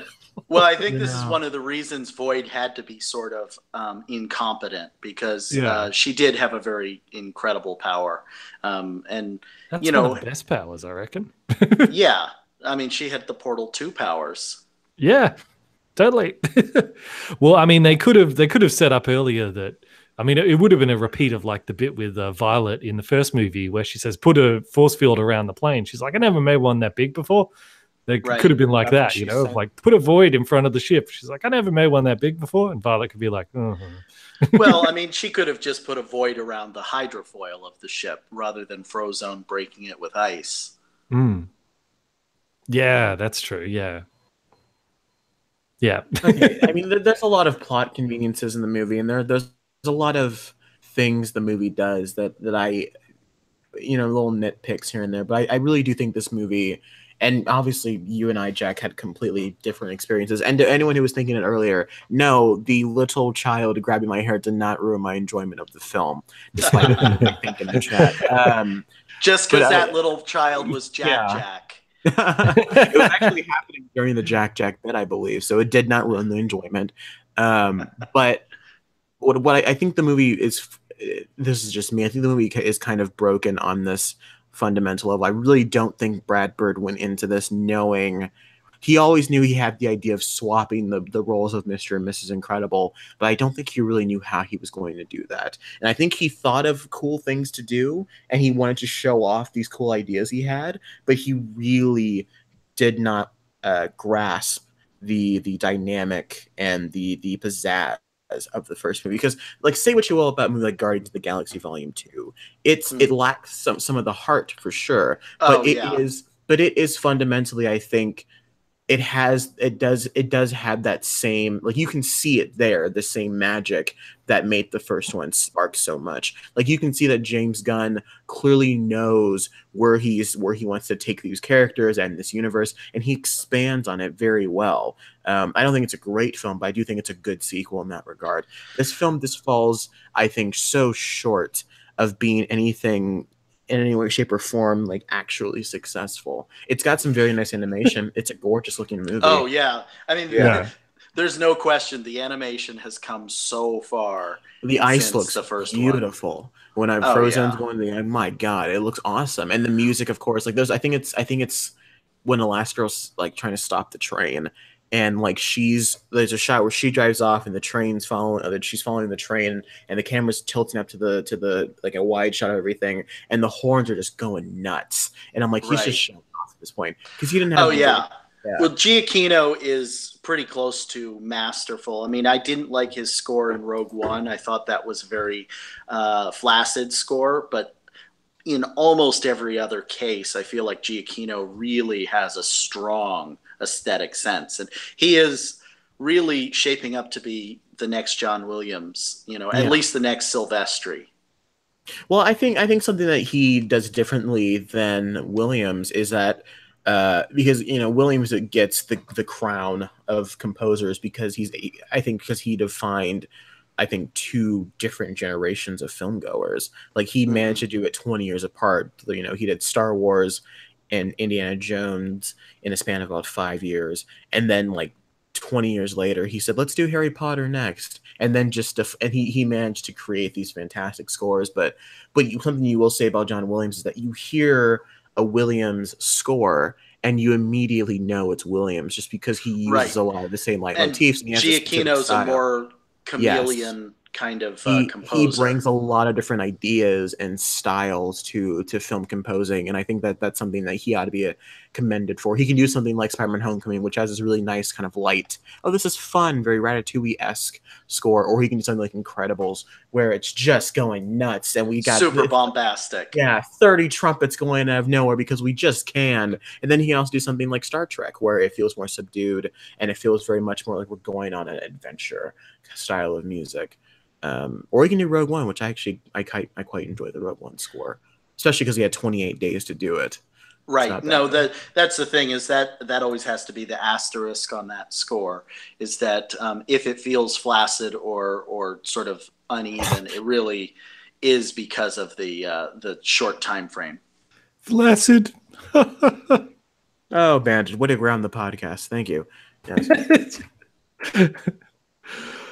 All right. Well, we could probably wrap this up. Yeah, I think we've said pretty much all we want to say. Did we get to any questions?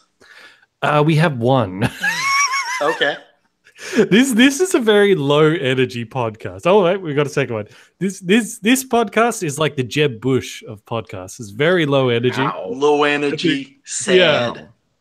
I know, it's very, very sad, very low, which is weird because our last episode was awesome. Well, because we were talking about a great movie. This time we're talking about Incredibles 2, which is a very low energy film. It's dull, it's bland, it kind of sucks. What do I say? It kind of sucks. No. I've enjoyed our discussion. I think you guys, I mean, there was a point that you two were going at it back and forth with like ideologies versus what it means to make a movie, and it was really fun to listen to personally. I was just kind of sitting back, mic muted. I definitely don't have a splitting headache. But what are our questions? Let's get to the from your lack of sleep, of course, Trey. Yeah, I totally will not in the thumbnail put a beer bottle in your hand. I wouldn't do that. I certainly would not. Don't you dare! I wouldn't draw that beer bottle for you to put in his hand. Oh, I'm calling in right here. That's the line. Absolutely not. I'm calling it. Well, Constantine in the chat was saying he muted us during the spoiler section, so I'll message him now, let him know it's over. Okay. Spoiler's over. Oh, that's what you were trying to say before your internet cut out. Because Yes. I heard you saying Constantine, and I was thinking you were going to bring up something about the Keanu Reeves movie. Not the TV show that's not bad. No. The Keanu Reeves movie. Yeah. Well, Okay, I was just wondering how you're going to connect them. right. Yes. Well, I'll wait a while till we answer. Well, let's do Noah O's question first. Okay. Han Solo dies. Darth Maul's in it. They all die at the end. They all turn to dust. Let me see. What are some other big spoilers happening? He shoots his family, and then the military shows up. If you get that one, you're my favorite. Oh yeah, I get that one. Yeah. The strings are his parents. Let's see. I can go through all of these, all the twists. The kids Jackson, are the ghosts. Dude, that's awesome. Sam Jackson's actually the Joker. Let's see. Let's go through this. Shrek dies. There we go. Yes. Okay. So That's the Shrek pre-ending. welcome to the list of questions where we have so far only 2. Noah O asked, what are your favorite films from your favorite directors and/or favorite films from your least favorite directors? So, favorite films from favorite directors, least favorite films from favorite directors. If I may go first, Yes. I will say my favorite film from my favorite director. It's because for a while I would say it's Brad Bird, and I gave him a pass on Tomorrowland because I think besides Tomorrowland and I guess now Incredibles 2, I don't think he's made a bad film because I think I don't know, he's always had this magic to him, but I guess Nolan takes the cake again for being my favorite director. Shocker. And of course, the best film he's ever made is The Dark Knight. I mean, come on, guys. Dunkirk's fantastic. Probably his second best. But there's something special about that Dark Knight film. In least favorite director, Jesus. I mean, Michael Bay's pretty bad, but I'm trying to think of somebody that's... David Ayer hasn't made a good film. No, I liked Fury. I can't think of a favorite of a director I truly hate. Maybe Snyder? Maybe Snyder. All right, we'll go Zack Snyder. We'll go Zack Snyder. I've got one for one of my favorite directors who made a movie I hate. My favorite director is Quentin Tarantino. Movie I hate, Jackie Brown. Wow, really? Tarantino. Amen. That movie is so boring. Yes. How can you make Robert De Niro and Samuel L. Jackson in the same movie boring? And you, Well, of all people, come I on. think he was trying to channel the Coen brothers for that one. Why? He doesn't have to. He's Tarantino. He has his own I know. style. Yeah. I know. He really shouldn't. I'm not going to totally disagree. I think that Jackie Brown has some serious weaknesses. I enjoy it quite a bit.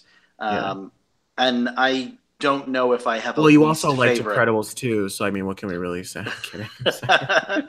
I don't know if I have a least favorite Tarantino movie in any serious way, because I find something really enjoyable about all of them. I might say The Hateful Eight is my least favorite Tarantino movie. Heresy. But it's not by a tremendous amount. I actually like Tarantino's least favorite, which is Death Proof. I think Death Proof is a really good movie, and I had one of the most wonderful theater experiences ever with Death Proof. I got to see the double feature with Planet Terror, and my theater jumped up in the air. That's good. Yeah.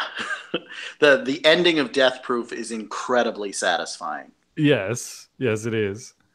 Actually, I got another one too, but this is kind of a reverse. This is a director I don't like who made a movie I do like, which is Michael Bay when he made The Rock. That's a great movie. Well, he made a very enjoyable like awesome like fist pump movies for like what 10 years maybe, like Yeah. everything, like with the exception of maybe The Island. Like he did the Bad Boys movies, which are a lot of fun, The Rock, which is just genuinely good, Armageddon, which has a lot of good stuff in it, and then the first Transformers, which I think is pretty good. And then suddenly he's like, you know what, I don't care anymore, who cares, I don't everyone mind likes The 13 Island. hours. I think partly. Well, here's the thing: The Island. God, that I read movie. the novel. So terrible. I Watch read your the novel proximity, first, people. It's and I enjoyed what they were able to take from the novel and put in the movie. You know, I don't ever expect movies to be as good as the book, and I think The Island was better than I expected. I'll put it that way. yeah. Anyone that says the books are better, I don't think understands the point of a movie. And I think this is a good conversation to have right now, right when we have Geahk here, who brings a lot to the conversation. And there's something about that phrase, the books are always better. I think it's because people, I don't know if it's the detail people appreciate, or if it's the idea that they have something in them and they control the pace of the story being told. But a movie's a story, and when you break down the fundamental concepts of telling a story, I think a movie just does it better. I think of a movie like the Harry Potter franchise. I think is a great example of taking what Bandit, please, of taking what J.K. Rowling did in those novels and adapting those stories to tell good stories in movies. And I think people just don't understand what makes a movie some of those times. I think there's a they're just few being movies where the movie is genuinely better than the novel. I would say Fight Club is a better movie than it is a book, but not by a tremendous amount. I think what you get out of a novel is that there are things that you will just never be able to explore in cinema. And a lot of that has to do with being able to kind of be an omniscient observer inside characters' heads. There's things you can get so much more depth and context and motivation, things that are very difficult to sort of show entirely visually. And if you do them any other way, for instance, you know, Harrison Ford's narration in Blade Runner, it really comes across terribly. Whereas that same kind of narrative trick in a novel feels very much at home. I think if you want to read a novel, read Crime and Punishment. You know, if you really want to understand like why books, what the ability of the novelist has, you know, what kind of broad spectrum of tools they have under their control. There is an argument. I would quite strongly make this argument that films are quite a bit a narrower spectrum of possibility. I'm gonna have to agree to disagree. I don't know. I feel like there's a way the best filmmakers can show what a character is thinking through the concept of visual storytelling. Maybe not as in depth in 3 to 5 pages like a novel will. I think of one of my favorite books is Mary Shelley's Frankenstein, and there's that really great bit in the book where, spoilers, I guess if you haven't read Frankenstein, it's a great book. When he's just kind of sitting in that house, I believe, and he's listening to the family. He's like spying on them in a sense, the monster, and he's learning about humanity from this family.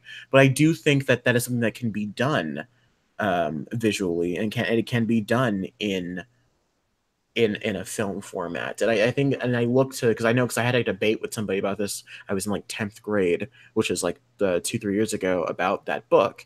And someone said, you can't do stuff like that in a movie. I'm like, absolutely you can. And I wrote a little scene out, and they were like, oh, I guess you can. I was like, see, I don't know. It's just that debate has always bothered me. Bandit, are you paying attention? No, I was in the chat. I was posting out I saw the chat. our plans for the next couple of weeks. We're not talking Hotel Transylvania 3. That's not happening. No, we can. Yeah. Well, so real quick, just to say, that'll be the Taika Waititi episode. That'll be the Taika Waititi episode. Just we real quick answering the least favorite director question. That's probably Joel Schumacher, but my favorite movie by him is Jacob's Ladder, which I think is a really good movie. It has its problems, but it's a really great stylistic movie that I would have liked to see Schumacher continue with that kind of, you know, approach. Unfortunately, he then did Batman and Robin. Yes, he did. All right, so we have our next question from Constantine Geahk. Best animated movie that isn't Pixar or Disney? One I answer, can't one think of answer many only. animated ones that are not Pixar or Disney. There's only one answer to this question. Jack, tell me you know the answer. Go on. Well, I'm going to say Grave of the Fireflies, which is not the answer you were looking for. Damn, but that's a good one though. Oh, okay. Tell you what, I love this show and I love everybody that listens, but if you haven't seen Grave of the Fireflies and you're listening to this not on the live stream, pause the podcast, add it to your watch later list, whatever you have to do. Find a way to watch Grave of the Fireflies, probably in Japanese, not English. That's And right. it's a Studio Ghibli film, and it is just it's like watching the first 10 minutes of Up for like 90 minutes, and it's exceptional, man. And I really can't, I don't want to give too much away about what it is. I just know that it's a film that works as a beautiful metaphor for war, and it's very nice. And it's not the answer I would have gone with, but I'm not going to disagree with you for that one, man. My answer would be How to Train Your Dragon, the first one.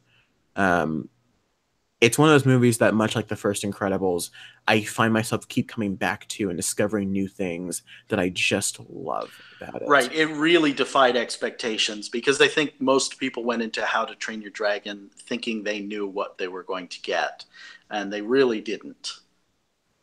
Yeah. And it just...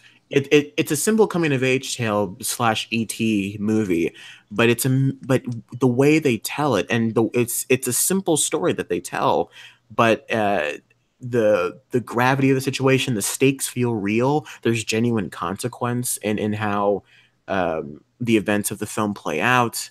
And all the voice cast is amazing. It's a gorgeous looking film. Roger Deakins was a visual consultant on the movie, which, you know, extra points there. Like, he did an animated movie. He did an animated movie. Like, yes, good, fantastic, good work. Someone else in the comments put Fantastic Mr. Fox, which is also not a bad answer. Oh God, so many great animated films. I'd have to go with How to Train Your Dragon because that's the only one I can really think of that's not Pixar or Disney. Well, I also kind of lean toward Fantastic Mr. Fox because I work with puppets and animation and things, and so obviously that and Anomalisa are very close to my heart. Yes. There's a great scene in Fantastic Mr. Fox. I think it's right after they get chased by the beagles. And I think it's the possum's like, "Are you good?" And like they do the X's in the eyes, and like, they do the signal, and it's a beautiful callback. And that joke gets me every time. Or when they had like him and Badger had the little fight in Badger's office, where they snarl at each other. It's amazing. It's really weird and kooky, but it works in the context of the story. Well, Constantine Geahk in the chat says he would have answered, because he asked that question. He said, "I would have answered my own question with Paprika or Iron Giant." Do you guys know what Paprika is? So Paprika is very interesting. I would not agree with that. But I bought Paprika because I really like that director and I kind of expected that it would be amazing. And unfortunately for me, I didn't get very much out of it. I felt like Paprika dealt with dreams very well, but largely it felt like a visual...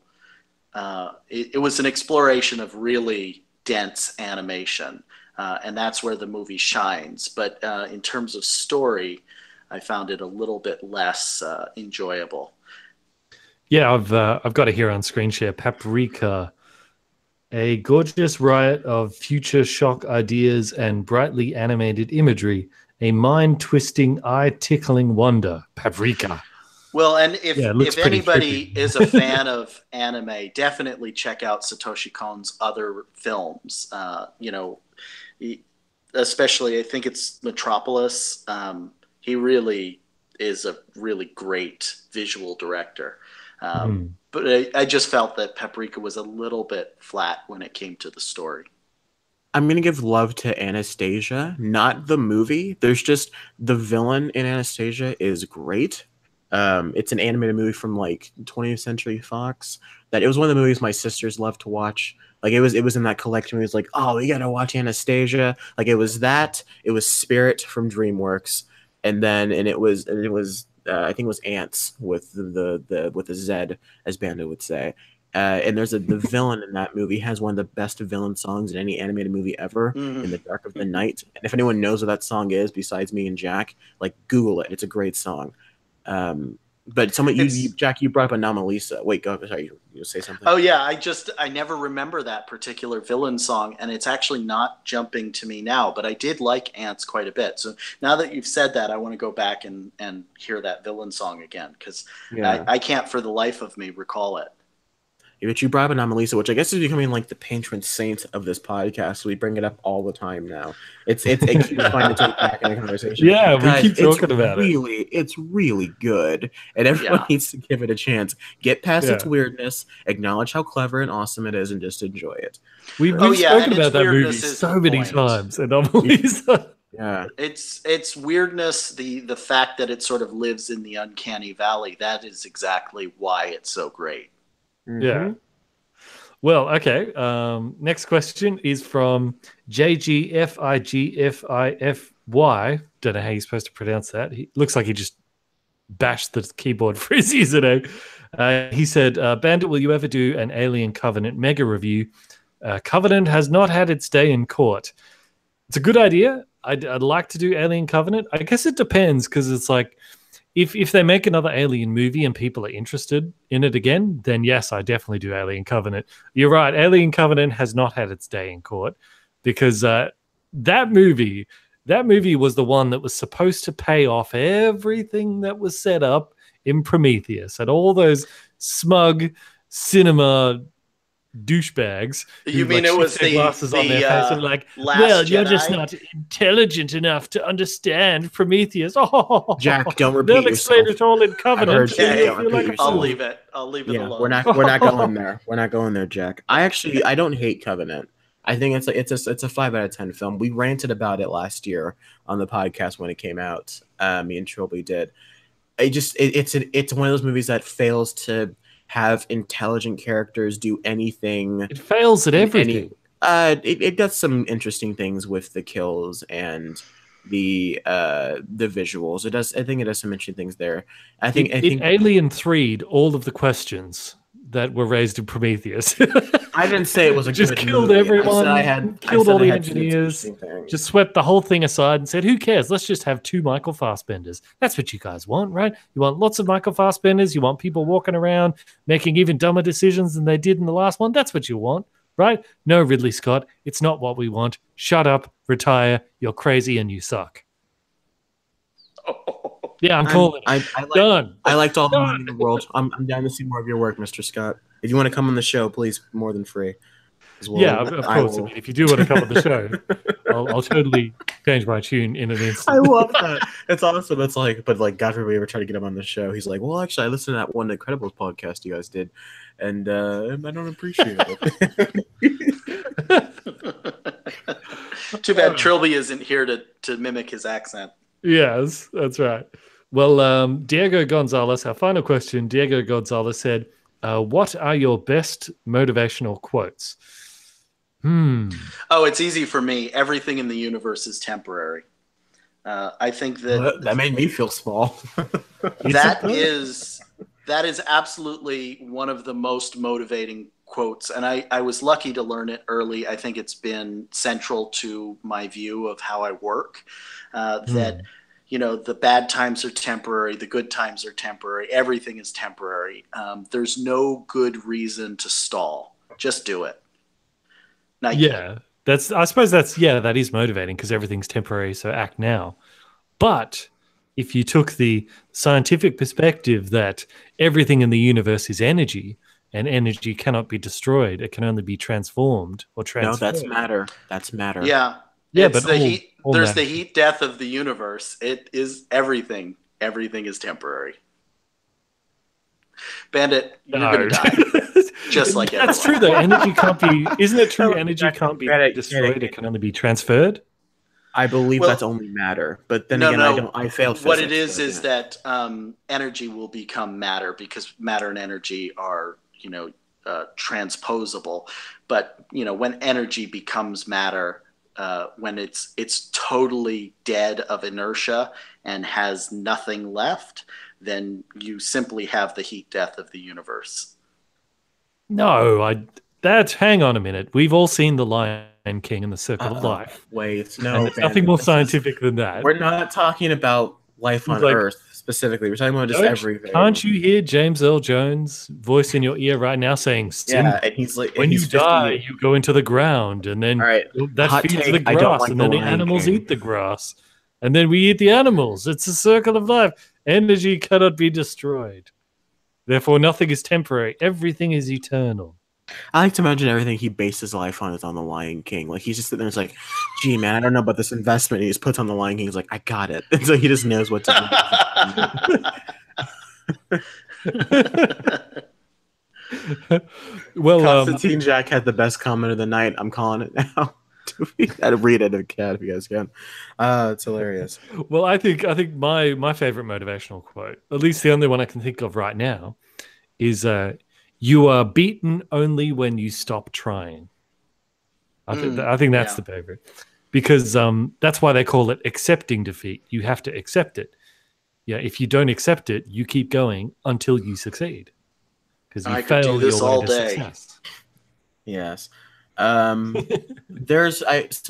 movie buff, obviously, so I can quote a bunch of movies that are inspirational. I was listening to... Here comes a Dark Knight quote. Here we go. Watch the world burn. No. I was listening to the second movie I talked the most about besides Star Wars, Michael Fassbender's Steve Jobs, which is a film that everyone needs to see, and I'll say it every week on the show if I have to. I was listening to the commentary from director Danny Boyle, and he brought an interesting point when he makes movies, and I think the quote was, "Shoot nothing but footage, but leave nothing but footprints." And he didn't really elaborate on what it meant, but he kind of, I think afterwards he said there's something kind of poignant about that I like. And I've kind of had that mindset stick with me whenever I go on film sets and I film things. And right before we started Carthage, which is the film I'm working on right now, I turned to my crew and I said, remember guys, I said the quote, and they all said, yeah, that's not a bad idea. And I like that idea of going out there and doing it, but also keep in mind that you're leaving a legacy, and you've got to make sure you leave something positive behind, and something behind for people to remember what you were. And that's kind of defined who I am as a person in many ways, shape, or form. Yeah. That's my creative quote, my motivation. Yeah, Trey, I hope they remember you. Honestly, though, I feel like I'm the Tony Stark in like the comics. I've just been stabbed. I'm just like, oh god, oh man. And Toby has to come in and be Doctor Strange says, wait, spare him. He'll like a movie soon, I promise. Well, another quote that comes to mind. This is just something that I've sort of said, or maybe I picked it up from somewhere. I can't remember. Is well, apart from that, yes. Is I thought I'd hear more. I thought I'd hear more misogyny during this podcast. It's I say failure is better than regret. Because like I remember last week we had a question about what is the advice on love, and that's a good one to remember with love. Like if you want to go over and ask that girl out, failure is better than regret. If you don't ask her out, that's not always true. The regret is like the poison in your veins that poisons you forever. But if you go and ask her out and she says no, at least you know you tried, right? So failure is better than regret. It stings, but it passes. Regret stays with you. People can regret things for their entire life, so just do it. I don't know, man. I'm a pretty proud person and prideful person. I saw the chat too. Yeah, I was mentioning your best quote. I don't know. There's something about the idea of not knowing that gives me more motivation to go on than getting that solid flat no. Like if I see a pretty girl in the class and I'm like in 7th grade, I'm like, oh, I'll let her know my feelings. The idea of this is a bad metaphor, but it's the only thing I can think of, so don't get upset at me, please. The thrill of the chase is more exciting than finding out that I can't catch it in the first place. Does that make sense? I don't know. It's the idea that I can keep the fight going. I can always continue my trek, as opposed to, oh no, I'm out of gas because they told me no. There's something about that I appreciate more. Personally. Interesting. I think it's coming to mind. I can't remember where I heard this either, but it was talking about the difference between optimists and pessimists. And they say like they did something where they were testing them with different tasks that they had to perform, and then they measured how they went. And they found out that the pessimists, they were like way, way more accurate than the optimists. Like if they had to look at an object and guess like a size measurement of it, they were like way more accurate than the optimists. And if they had to rate their own performance at a task, the optimists always thought they did better than they actually did. They're like, oh, it did really well. But what they found is that the pessimists, because they're more accurate, they didn't persevere with the task as much because they know it's not going to work anyway. But because the optimists see themselves as doing better than they actually did, they keep doing it until they succeed. Well, that's interesting. Yeah, so it's kind of like how people who are just kind of always happy just always seem to be happy. And seem to make things work out even if they're not necessarily competent at it. Yeah, they just kind of like chuckle their way to success in a weird kind of way. They just keep going, yeah. You hear that, Shelby? We're on to you. Sorry. Okay, well, I think the last question for the live stream is Matthew Mann said, question, do you read the Star Wars novelizations or listen to the audiobooks? Yep, I've read quite a few and listened to quite a few audiobooks. I listened to the audiobooks for the Zahn trilogy that was canon after Return of the Jedi until The Force Awakens and all that came. Yeah, I read those. Those are really good. I've read a lot of stuff with Thrawn. He's fantastic. I love Thrawn. And I read a Sidious book. Yeah, there's some really good Star Wars books out there. You guys read any Star Wars books? I haven't read any specific novelizations like of the movies, but in terms of actual novels, I have read a couple of the new canon books that kind of kicked off the new canon. I read one was nonfiction, and it told the story of kind of how Star Wars came to be up until the Disney deal, how Star Wars conquered the universe, which is a very good and insightful book. They don't give you too much dirt if that's what you're looking for, but I think it tells a fun story. And then I read this book called Lost Stars, which, if you guys have not heard of it, it's essentially like What If Romeo and Juliet, but it was in Star Wars. And it's not like Shakespeare, like Star Wars Shakespeare. No, it's like an actual story. And it's very interesting. It leads into things like the Battle of Jakku and everything like that. And I find myself thinking of, like, if I ever made a Star Wars movie, it'd just be that essentially. But I don't know. What about you, Geahk? Well, I read a bunch of the prequel novels because I was not a fan of the prequels. And on the theme of books being better than movies, all of the prequel novels are much better than their movies. But part of the reason why is because they have a chance to really flesh out what Qui-Gon Jinn's ideology is, why he takes on Jar Jar Binks. Because he takes Jar Jar to be sort of the fool of karma, the idea that the Force guides you through the actions of an imbecile. And that's the thing that Obi-Wan doesn't understand. Obi-Wan is irritated by all these things that Qui-Gon is very accepting of. And so when we, the audience in the film, wonder why would Qui-Gon take on this, horrible rabbit creature and this dumb little kid, we're sort of in the mindset of Obi-Wan. But Qui-Gon has a real strong understanding of how the Force works in terms of just as a guiding principle. So he's a little bit more perceptive that way. And I think that makes his character much better. And I really, really wish some of what was in the novelization had been in the movie, because I think it would have been a lot better. That's actually really interesting. So he thinks he takes on Jar Jar Binks because he believes that someone like Jar Jar Binks, who's kind of doesn't do a lot of thinking of his own, that sort of makes him like an empty vessel for the Force to kind of operate through. Right. He's a tool. Interesting. He's almost, there's this concept in mythology of the white stag, and I'm forgetting exactly the story that it comes from, but where, the hero is at their lowest point and they see this white stag and, they decide to hunt it, and they can never quite kill the beast.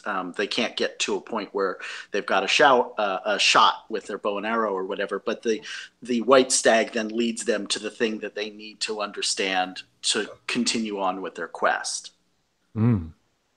Yeah, that's really interesting, and that Harry kind of Potter. makes sense because like Jar Jar Binks kind of does everything. Sorry. Kind of works out for him, so there could be some basis to that. Yeah. Well, I think that there probably was because, of course, the first novel was written really close to when when the Phantom Menace came out, and I think that there was a lot of communication between Lucas and the author, who I'm forgetting who it was. If it was Alan Dean Foster, maybe, or he does. Maybe He usually does them. maybe he did the novelization of the original trilogy. I'm not sure. I'd have to go back and look at it, but I was very impressed with the book and much of what came out of it. And so never underestimate a simpleton in Star Wars because they could be vessels for the Force. But do underestimate poorly written characters and irritating people in movies. That's what I'd say. Well, I'll say I noticed in the chat Noah O said, I read half of Heir of the Empire. I've been meaning to get back to it. Same thing happened with me. But then I actually found on YouTube, there's a channel out there where he's taken the audio from the audiobooks and combined it with the comic books and synced it all up and put it together. And wow. It's like a movie. So you can watch Heir to the Empire just like a movie, and it's fantastic. I know what I'm doing tonight. Oh my God. Yeah, that sounds incredible. Yeah, like, I mean, I didn't, I can't remember the name of it, but if you search for it, you can find it. People have done that with like Batman. a 7-hour movie. Well. Yeah. There's a great audio comic of Killing Joke that is just far better than animated. There's one of like Death of the Family, that whole story arc. I love just watching those animated comics in a way. Okay, well, I know what I'm doing tonight. Awesome. Yeah, well, and he's done it for a couple of different. He did one of the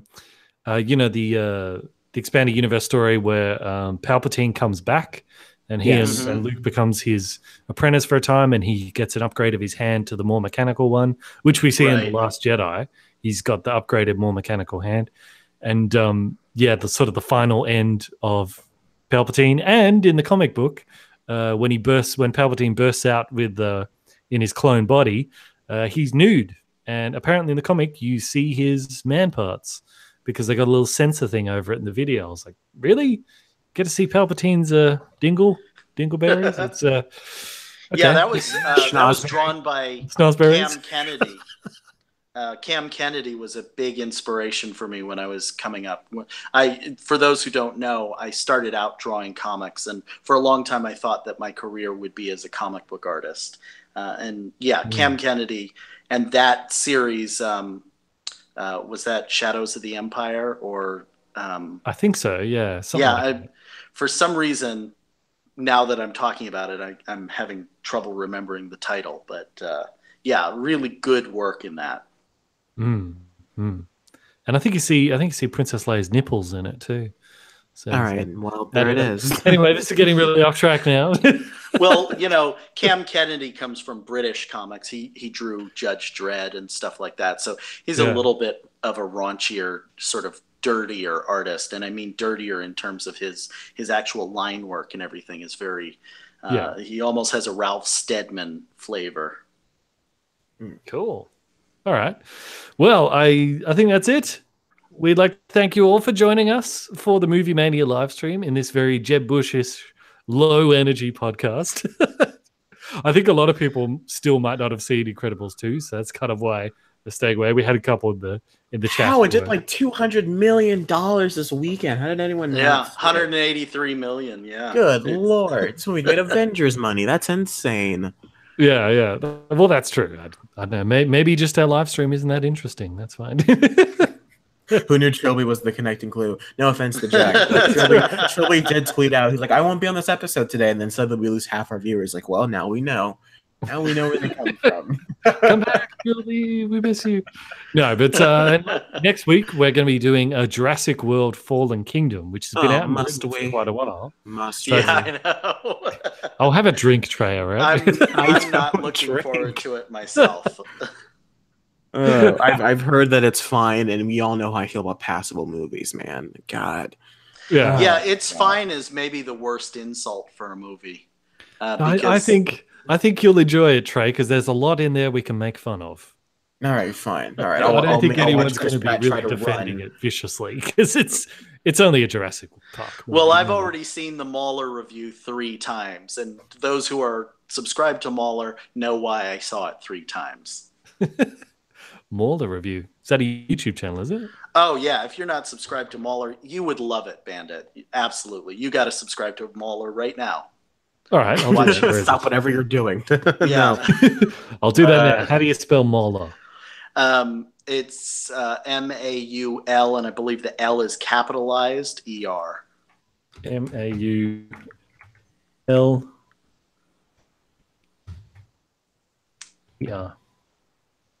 Mauler Last Jedi. Oh, yeah. There he is. Got it. Oh, yeah. Subscribe. Done. Now, you have homework for tonight. I do. Yes. Yes, but thank you guys so much for watching. Join us next week when we talk Jurassic World Fallen Kingdom. Jack, where can people find you? Well, the best place is Instagram. I'm at Cast Iron Carousel on Instagram, and I make puppets and stuff. I draw. I do lots of little artsy, fartsy, stupid things. And that's basically the only place. We yell about movies on the internet. I mean, there's not much stupid as you can get than doing a podcast. Bandit, where can people find you? People can find me right here on my YouTube channel, Bandit Incorporated, or they can find me on Facebook or Twitter as Bandit Incorporated, and they can find you, Trey. They can find me on YouTube, Twitter, and Instagram, all at Podcast Media. I may not be here, just as a preface, for the Taika Waititi episode, I guess, whatever that one's going to be, because I will be in Oklahoma shooting the film, which is like a 10-hour drive from where I'm currently at, I guess. Oh, wow. So, Congratulations. Yeah, it's been quite the adventure trying to get up there in the first place. Yeah, but I'm directing my next project, and it'll be in Oklahoma, so I may miss that week depending on what days we plan to shoot. I'll bring my laptop and everything up there though, just in case. But you know what I just realized? We didn't do the super chats. Look, I'll screenshot them and we'll cover them next week. Okay. Oh my goodness. Sam sent us $7. Thank you, Sam. So sorry that we didn't cover them. I completely forgot. We'll cover them next week. I promise. Okay. Okay. Sorry about that. Yeah. So yeah, catch you all later. Our unappreciated movie maniacs. Goodbye. Oh no, it's appreciative. We love our guys. We love you. We'll see you all next week, guys. Bye, everyone.